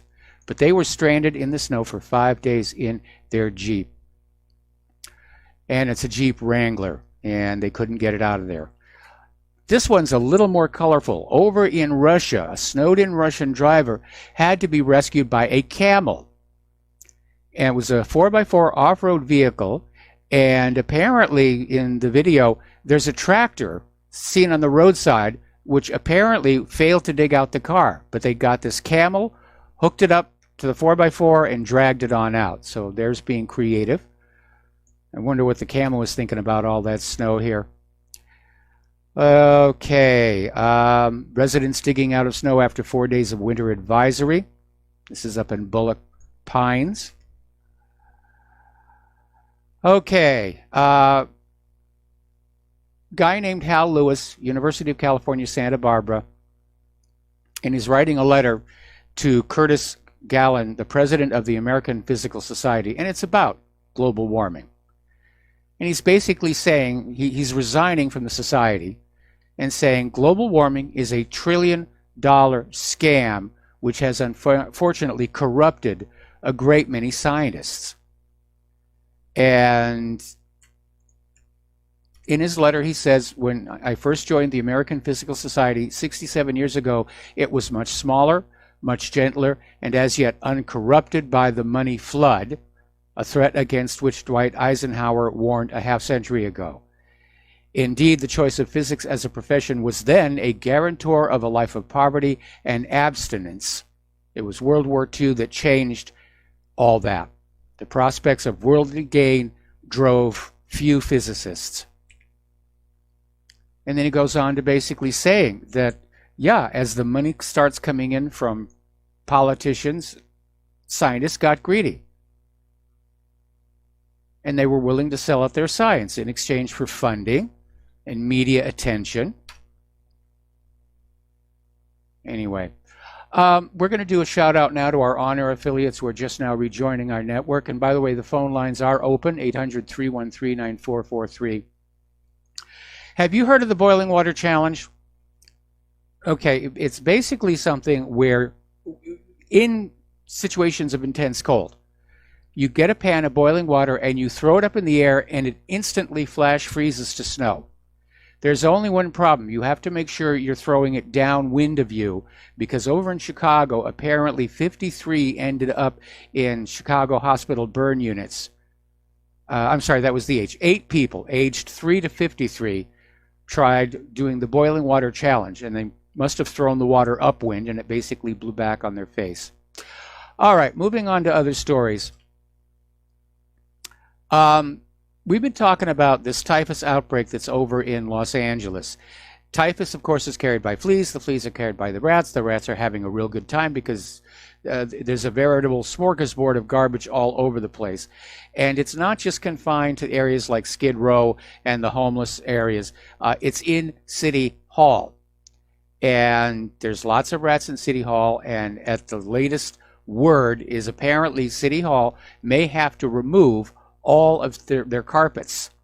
There's a motion filed by Council President Herb Wesson saying that this has to be cleaned up and that there has been a noticeable increase in rodents in the area. Not the ones in suits, the other kind, the four-legged one. Okay. And apparently Councilwoman Monica Rodriguez provided a KTL video showing rats running through City Hall offices, and staffers could be heard shrieking in the background. Okay. Now, let's do something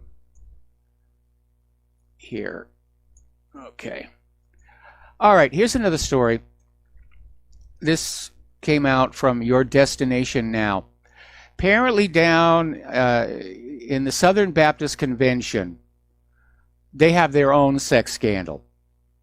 An investigation reveals 700 victims of Southern Baptist sexual abuse over 20 years. And I'm commenting on this for all of you who say I only pick on the Catholics, because I don't.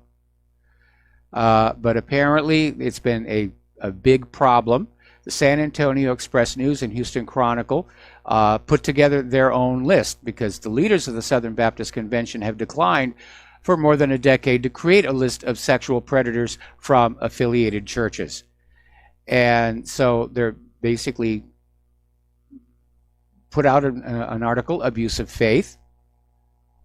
And the cases tracked by the newspapers affected more than 700 victims, and the stories are wrenching. And I know this permeates virtually every religion.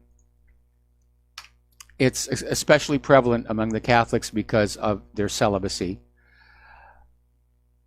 But I can't understand how somebody could stand there and claim to represent the face of the supreme moral authority on earth and then turn around and behave that way. It's like, don't you guys practice what you preach? Don't you believe in what you claim to believe? really quite ugly here. Okay.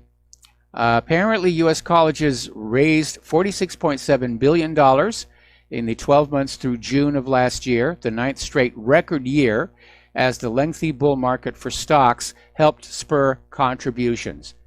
So these universities are making money hand over fist. The tuitions are going up way out of line with the rates of inflation, and yet college kids are still having to get student loans. Apparently out in California now, a lot of kids going to college are voluntarily choosing to live out of their cars to keep costs down. And what's really ugly is that unless there is a major change in the way our industrial base is organized, there aren't going to be any high-paying jobs for these kids to get when they come out of college. College has become just another scam in a nation of scammers. Over at the White House, remember there was that big stink a while back where Trump was ticking off what he called executive time. In other words, time where he just wanted to do what he wanted to do. And our normal popular perception of presidents is that they work long hours and that they have a lot to do and very, very busy, full schedules. But apparently, somebody leaked from inside the White House that about half of Trump's days are unstructured executive time. The White House is trying to find out who did that leak. But apparently the leak has surfaced again to say it's still going on. Now this would, if true, because I'm not 100% sure it's true, but it would dovetail with my comments about Trump being a weak leader and not really being involved. And with that other story where somebody said, Trump doesn't read reports. He just has people come on in and give him a brief précis and then makes his choices based on that, which gives the person giving the précis the chance to sort of spin its content and its meaning to suit their own agenda. That's not how to be an executive, a good president. You got to read the material for yourself. Remember when Nancy Pelosi was out there with Obamacare, we have to pass it before we can see what's in it? What kind of nonsense was that? Anyway. Oh, now Cindy McCain is still trying to recover from a little bit of a faux pas where she was apparently at this airport and she spotted this couple. There was an older woman and a younger child of two different races. And so basically she did a little bit of impromptu profiling, and she reported this family to the authorities. Now, Cindy McCain described the event, which happened at Sky Harbor International Airport. And she says, the very same thing happened to me at the Phoenix airport last Friday. I came in from a trip I'd been on and I spotted it. It looked odd. It was a woman of a different ethnicity than the child, this little toddler she had, and something didn't click with me. I tell people, trust your gut. I went to the police and told them what I saw and then went over and questioned her. And by God, she was trafficking that kid. And the radio host said, no way, a toddler? Cindy McCain said, yep, a toddler. She was waiting for the guy who bought the child to get off the airplane. All of it was a complete fabrication. The police investigated. They found absolutely nothing wrong. And she had absolutely no basis to make the allegation that the woman was trafficking the child and that some guy was there to buy it. Anyway, we're going to take a phone call from Al in Canada. Aloha. Welcome to the show. What's on your mind? Hi, Mike. I was just laughing at your last topic there. Just to backtrack a little bit, if we could, this boiling water challenge, what's the purpose of that exactly? Oh, it's just a stunt. It's just a stunt. If you want to call it, it's a physics demonstration. But when you have really cold sub-zero weather, you contain a pan of boiling water and just fling it up into the air, and it will flash freeze into snow. Oh, well, because I've heard people say that you can freeze boiling water or hot water faster than you can freeze cold water, which is absolute bull. Yeah, my mother used to believe that one as well. Yeah, I think I just looked it up. because I couldn't remember. Anyway, it takes 8.334 BTUs of heat to raise 1 gallon of water 1 degree. That's a constant. Under normal atmospheric conditions. So I mean, the reverse is true. So this idea that you can do these crazy things. I mean, why would anybody want to do that? I mean, that's insane. People have to be absolutely devoid of an education to do something like that. It's like eating the Tide Pods. They make a video of it. They're a YouTube star. I mean, go to YouTube and run a search for boiling. Yeah, I mean, people will do all kinds of really crazy things to get on YouTube and get a video. Oh my goodness. Some of them can be really dumb and dangerous, but hey, it's their chance at stardom. That is, well, I don't know about stardom, but that's kind of crazy. People, the extent that people will go just to be so silly.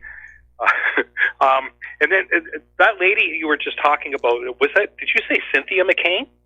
Cindy McCain. Cindy McCain, yeah, she's a real piece of work. See, there's a classic example of another idiot, because she can't just seem to mind her own business, can she? No, she can't. What's wrong with people? She stuck her nose in with this family who weren't doing anything wrong, and then she tried to make herself a hero about it on the radio, and then it basically blew up in her face.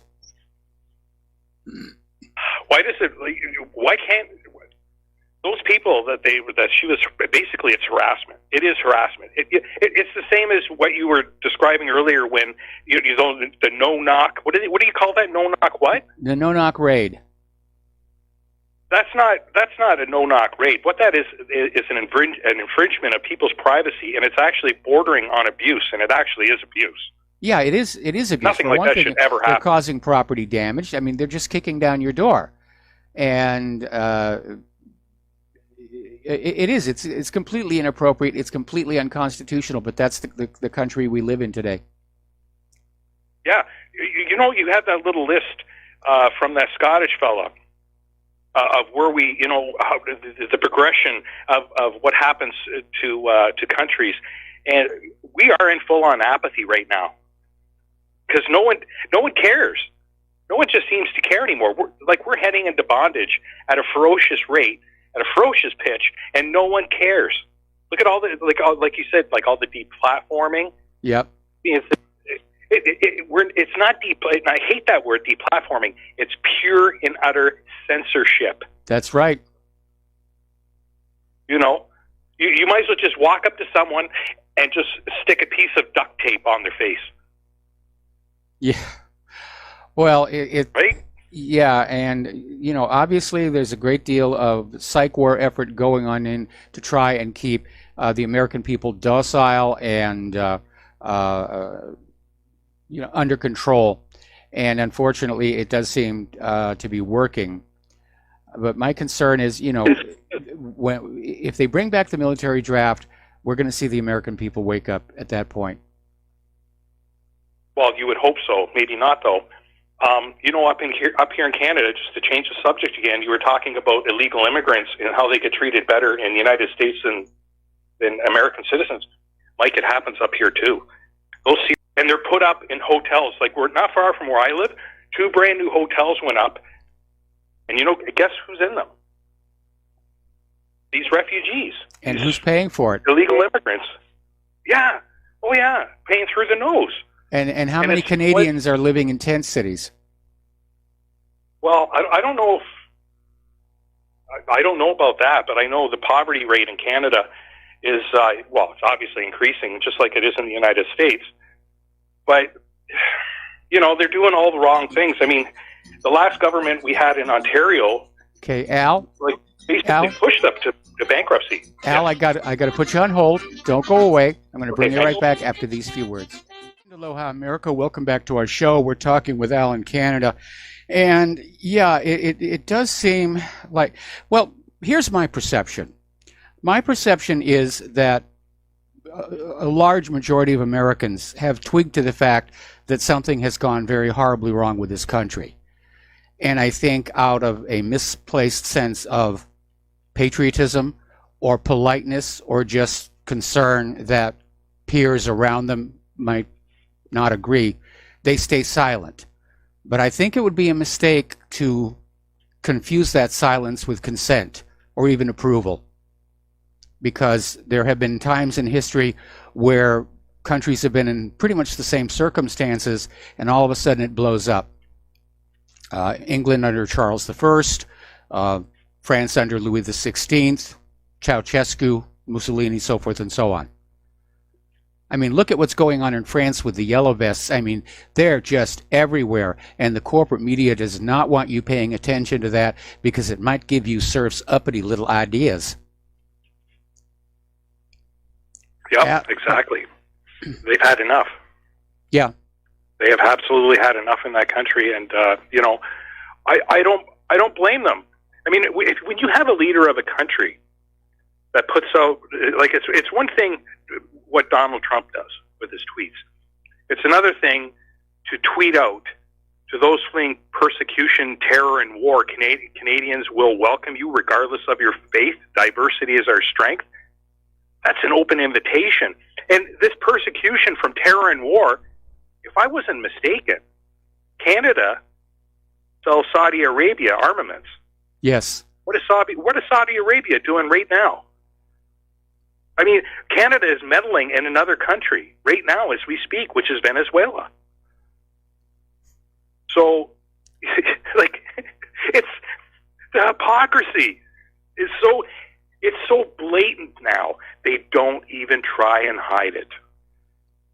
You know, they just think they won, and we're going to sit back. It's like I said about that Alex Fraser Tyler, I think his name was, Sir Alex. You know, we're at the second to the last year. Apathy to dependence. Like, we're basically, what are all these socialists wanting to do? They want to make the population dependent on the government, which is, a hair away from bondage. People don't understand that. I don't understand why. Well, I understand. I want to take care of myself. Yeah, I'm that way too. That's the way I was raised, back in New England. And at the same time, of course, being in Republican country, we were hearing about how other countries were being mismanaged, in particularly the Soviet Union. And I recognize now that a lot of what we were being told about the Soviet Union was less than truthful. But some of it was, specifically the way the people were economically constrained, and were not in control of their own lives.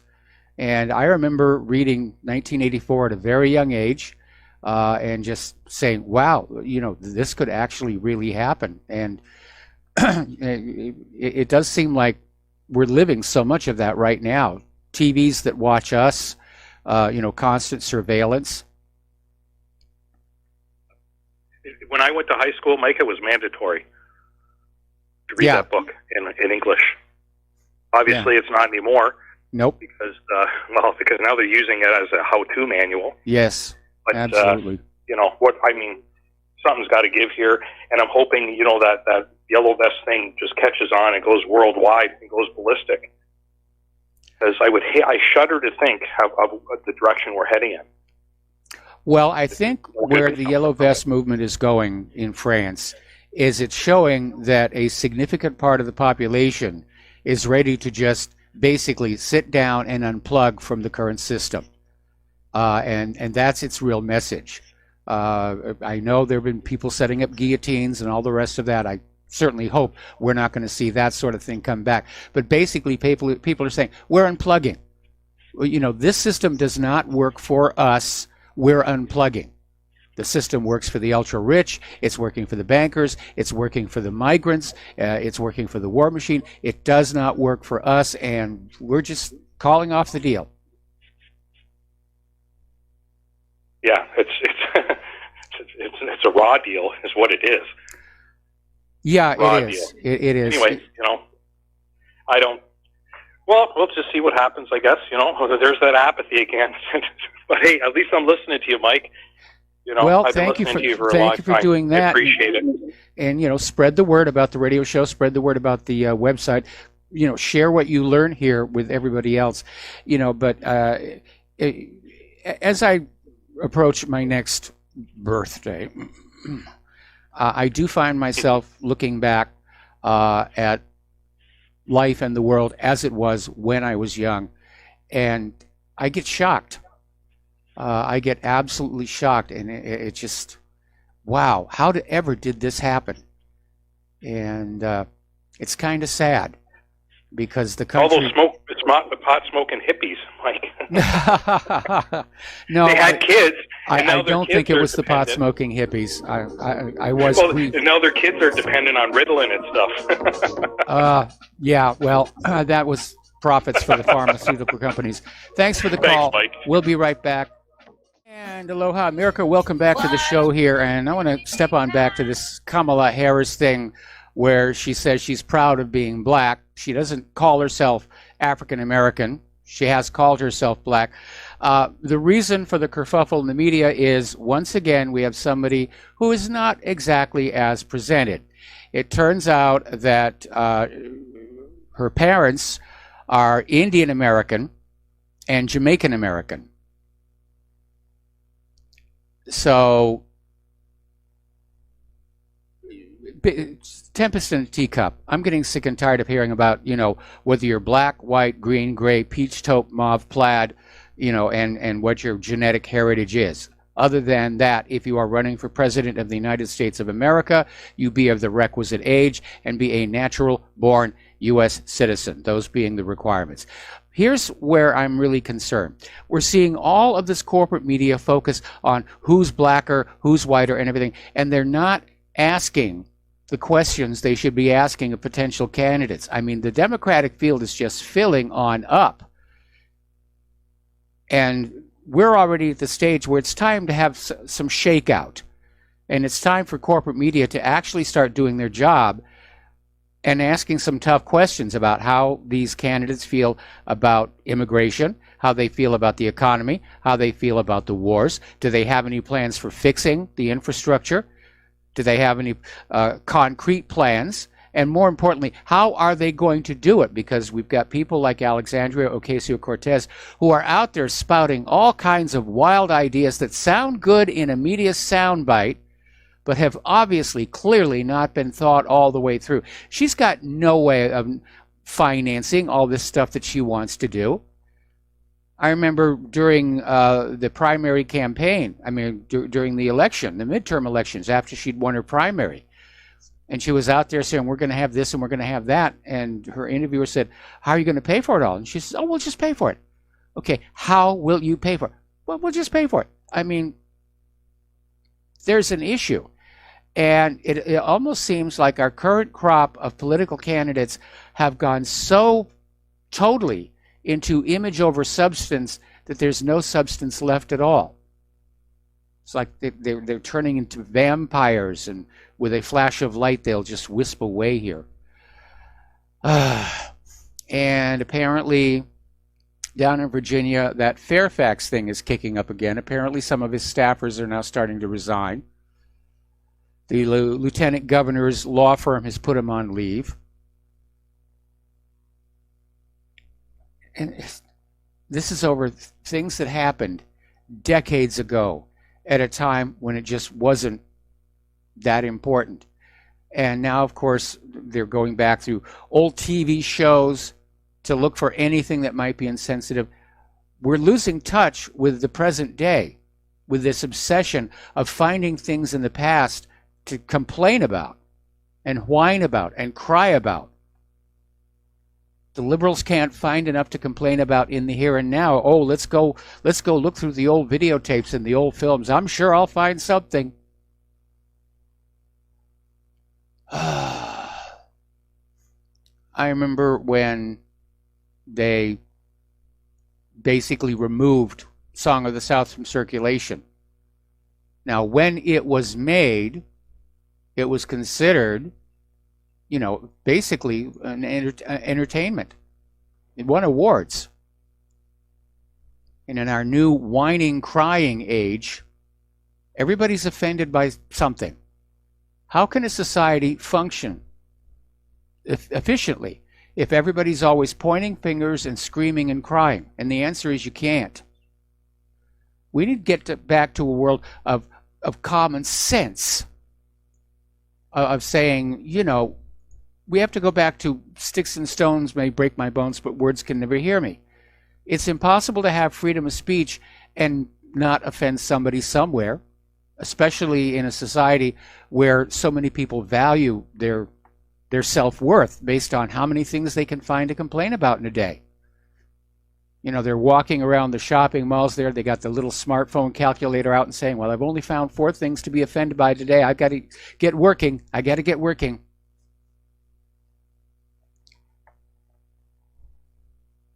And we have to stop feeding this as well. If somebody comes up and says, I'm offended, fine, be offended. I don't care. I don't have the energy for it anymore. Just go be offended someplace else. Alrighty, so let's see, what else do we have here? Okay. Major poll shows Trump's approval rating keeps getting higher and higher, and that, I'm sure, is going to be upsetting to the Democrats, where the current poll is showing that right now Biden is the only Democrat who can beat Donald Trump. Of course, again, it is still a long, long way to the 2020 election. And again, I think it's somewhat bothersome that only last November we had the midterms, and here we are February, and already we're into candidates declaring, and the polls are running. It's like political campaigning has become an almost 24-hour day, 365-day a year obsession, and it's distracting us from so many other things. I agree with those countries where there's actually a legal limit to how many months before the election you can run a political campaign, because there has to be time for other things like taking care of your family and homeschooling, various things like that. And I hope the Trump numbers are accurate, but we know that Trump numbers very often are not.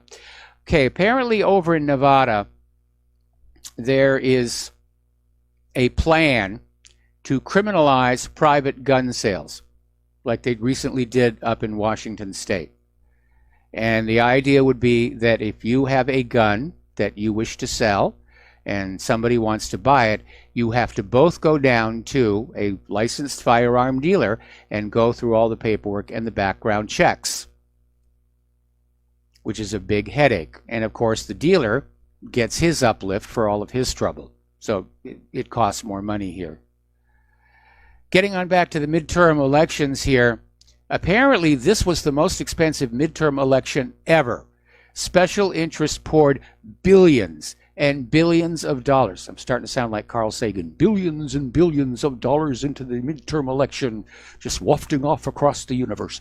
And it's all these special interest groups who want control over you. They want to buy themselves a politician, put that politician in office, and use that politician to rule over you. We're not a democracy anymore. We're not even a republic. We're an oligarchy. So, it's ugly here. Okay.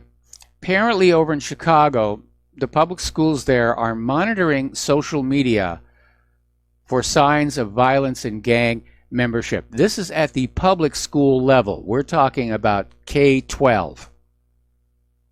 I mean, shades of Minority Report. And I will agree, there seems to be a bit of an issue where kids do seem a lot wilder, and I think part of it is social, entertainment, corporate media, selling a different set of values and behavior expectations for kids. I think a lot of it has to do with all these medications they're being given for their depression and their ADHD. I think a big part of it is being disconnected from their own parents, so the parents don't have an opportunity to impose some kind of discipline. We are an empire in decline. There's no question about it. As we mentioned earlier in the show, you can see it just from our economy. Our economy is in decline. China's economy is growing. China's a manufacturing powerhouse. We are not. We've basically expended what was left of the nation's wealth on this military campaign. And yes, the U.S. government can go on printing up new money, or rather the Federal Reserve can print up more money to take to the defense contractors, but they certainly are not going to be able to spend it overseas for much needed supplies, because right now the U.S. military-industrial complex can't make everything it needs inside our country. They're still buying a lot from overseas.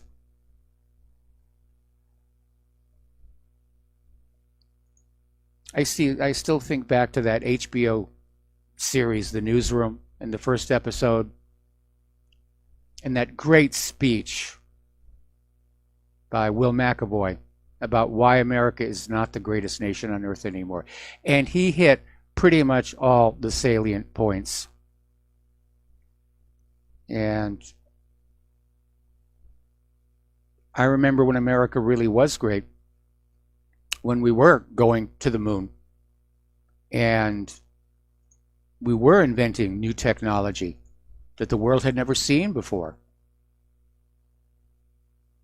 So anyway. All right, apparently there's a new threat out there for those of you with computers. Apparently hackers are using social engineering to devise ever more clever ways to try and get you to click on a button or surrender a name and a password. And I think I mentioned yesterday this one where supposedly you've received an electronic fax, and to preview the fax you press this button and that downloads the malware. Another one that I keep getting all the time is from my email provider saying your account has been temporarily suspended because of questionable activity. Press this button to reactivate. And you press the button and your account is compromised. And it's very angering seeing how many scammers are out there. And it's very frustrating to learn that there actually is no law against writing computer malware. And I'd like to know what bright person came up with that one.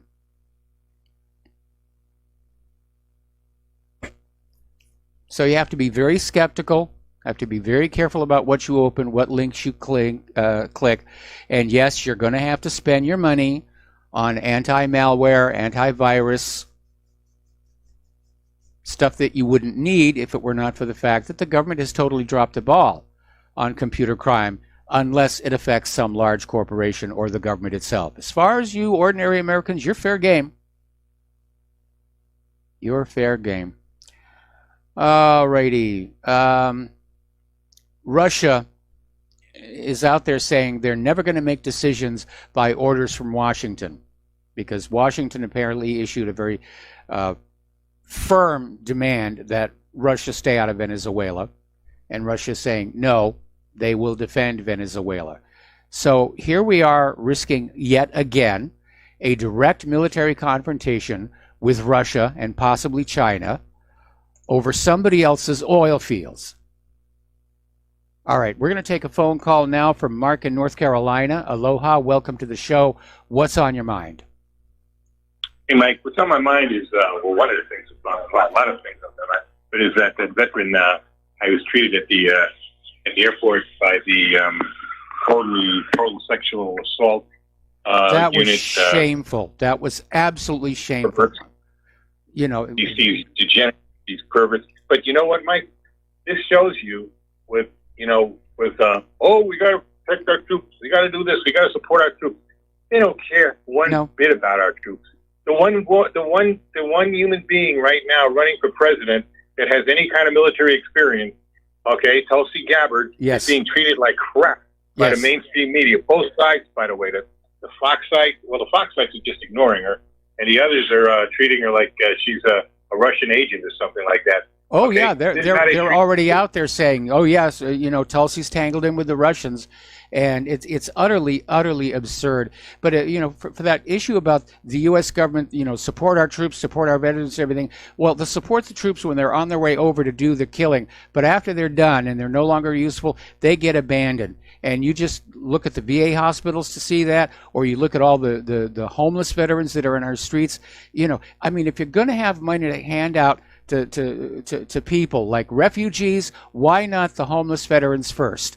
Well, because the refugees serve an agenda and the homeless veterans do not. Mike, I'm going to tell you something. I think, first of all, more and more military personnel today are seeing what's going on, and they don't have the morale to go to these wars anymore. And we're going to find out, God forbid, the next war we get into, or if things heat up anymore in Syria or Iraq or Afghanistan, or if, God forbid, we decide to attack Venezuela.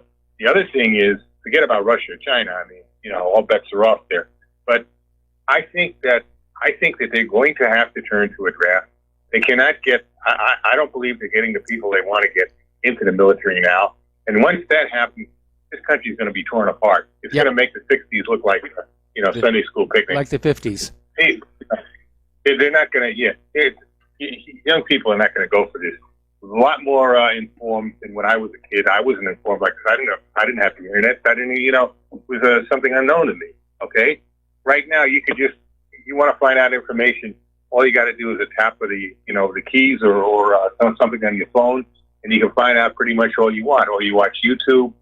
They can't. By the way, all the algorithms that they do on YouTube, they can't cover anything up, because if you're looking for something and you know what you want, it'll show up there. Because that's how I do it. Since I got rid of the cable TV, I got my Apple TV now, Apple TV app. I got my YouTube. I watch YouTube on my 44-inch screen. It's great. I get any kind, all the news I want. I can get it from RT. I can get it from InfoWars. Even though they try to block InfoWars, people are still bringing it out to YouTube. I get it from you, of course. I get it from any place I want. I get it to Duran. So they can't stop it anymore. They're desperate, but they can't. Short of trying to, and what I'm hoping is at some point, somebody like McAfee maybe uniting with that guy in Australia, the German guy, the fat German guy from Australia, wasn't it? Kim.com. Yes. They get together and create a new kind of an internet or something like that, where they're not going to stop us, Mike.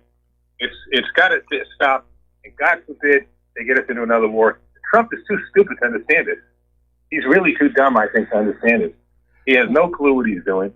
And I'm afraid that, he just might get us into a war after all, whether it's going to be Iran listening to his boss, Netanyahu, or if it's going to be, Venezuela. All right, Mark, we got to take a break for commercial. Stay on the line. I'm going to come back to you. I want to finish up on that topic.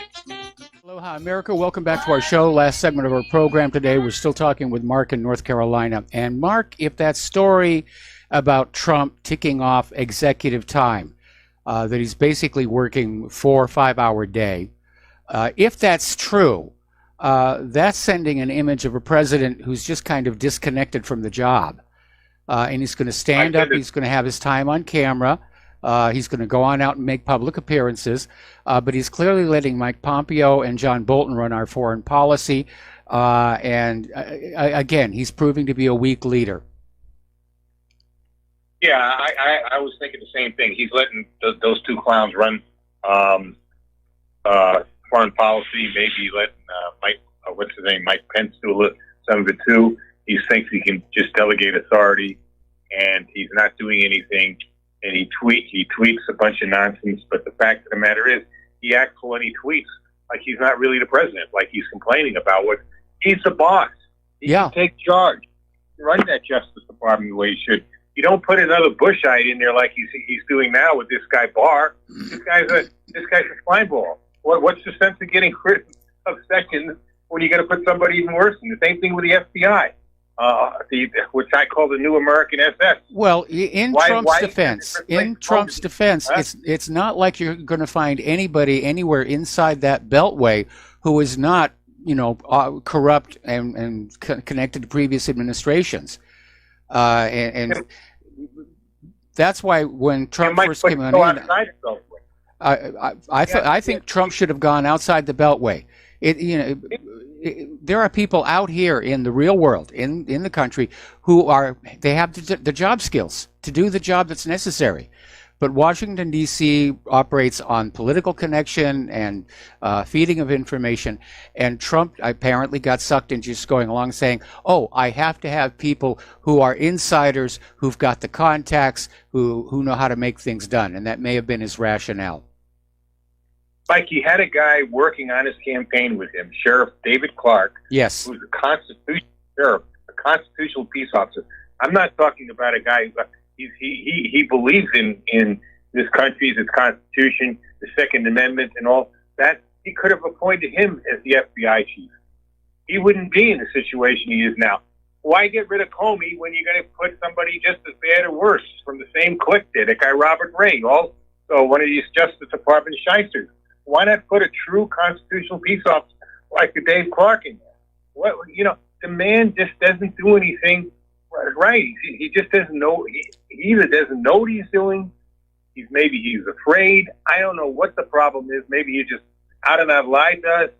But this guy is, all I can say is bad news. I'm not all these Trump bots who think that he's going to that he's playing 4D chess. You know who knows how to play 4D chess and judo is Vladimir Putin. He knows how to use his enemy's strength just like he does in judo, and He knows how to play chess, and he does the four. Trump doesn't know what he's doing, period. He's not playing 4D chess. He's messing up. He's getting bad advice. And he's a disappointment. Anyway, Mark, there's the music. Need to let you go here. I need to get out of here and do the Jim Goddard show. Please stay tuned for John Stadmiller.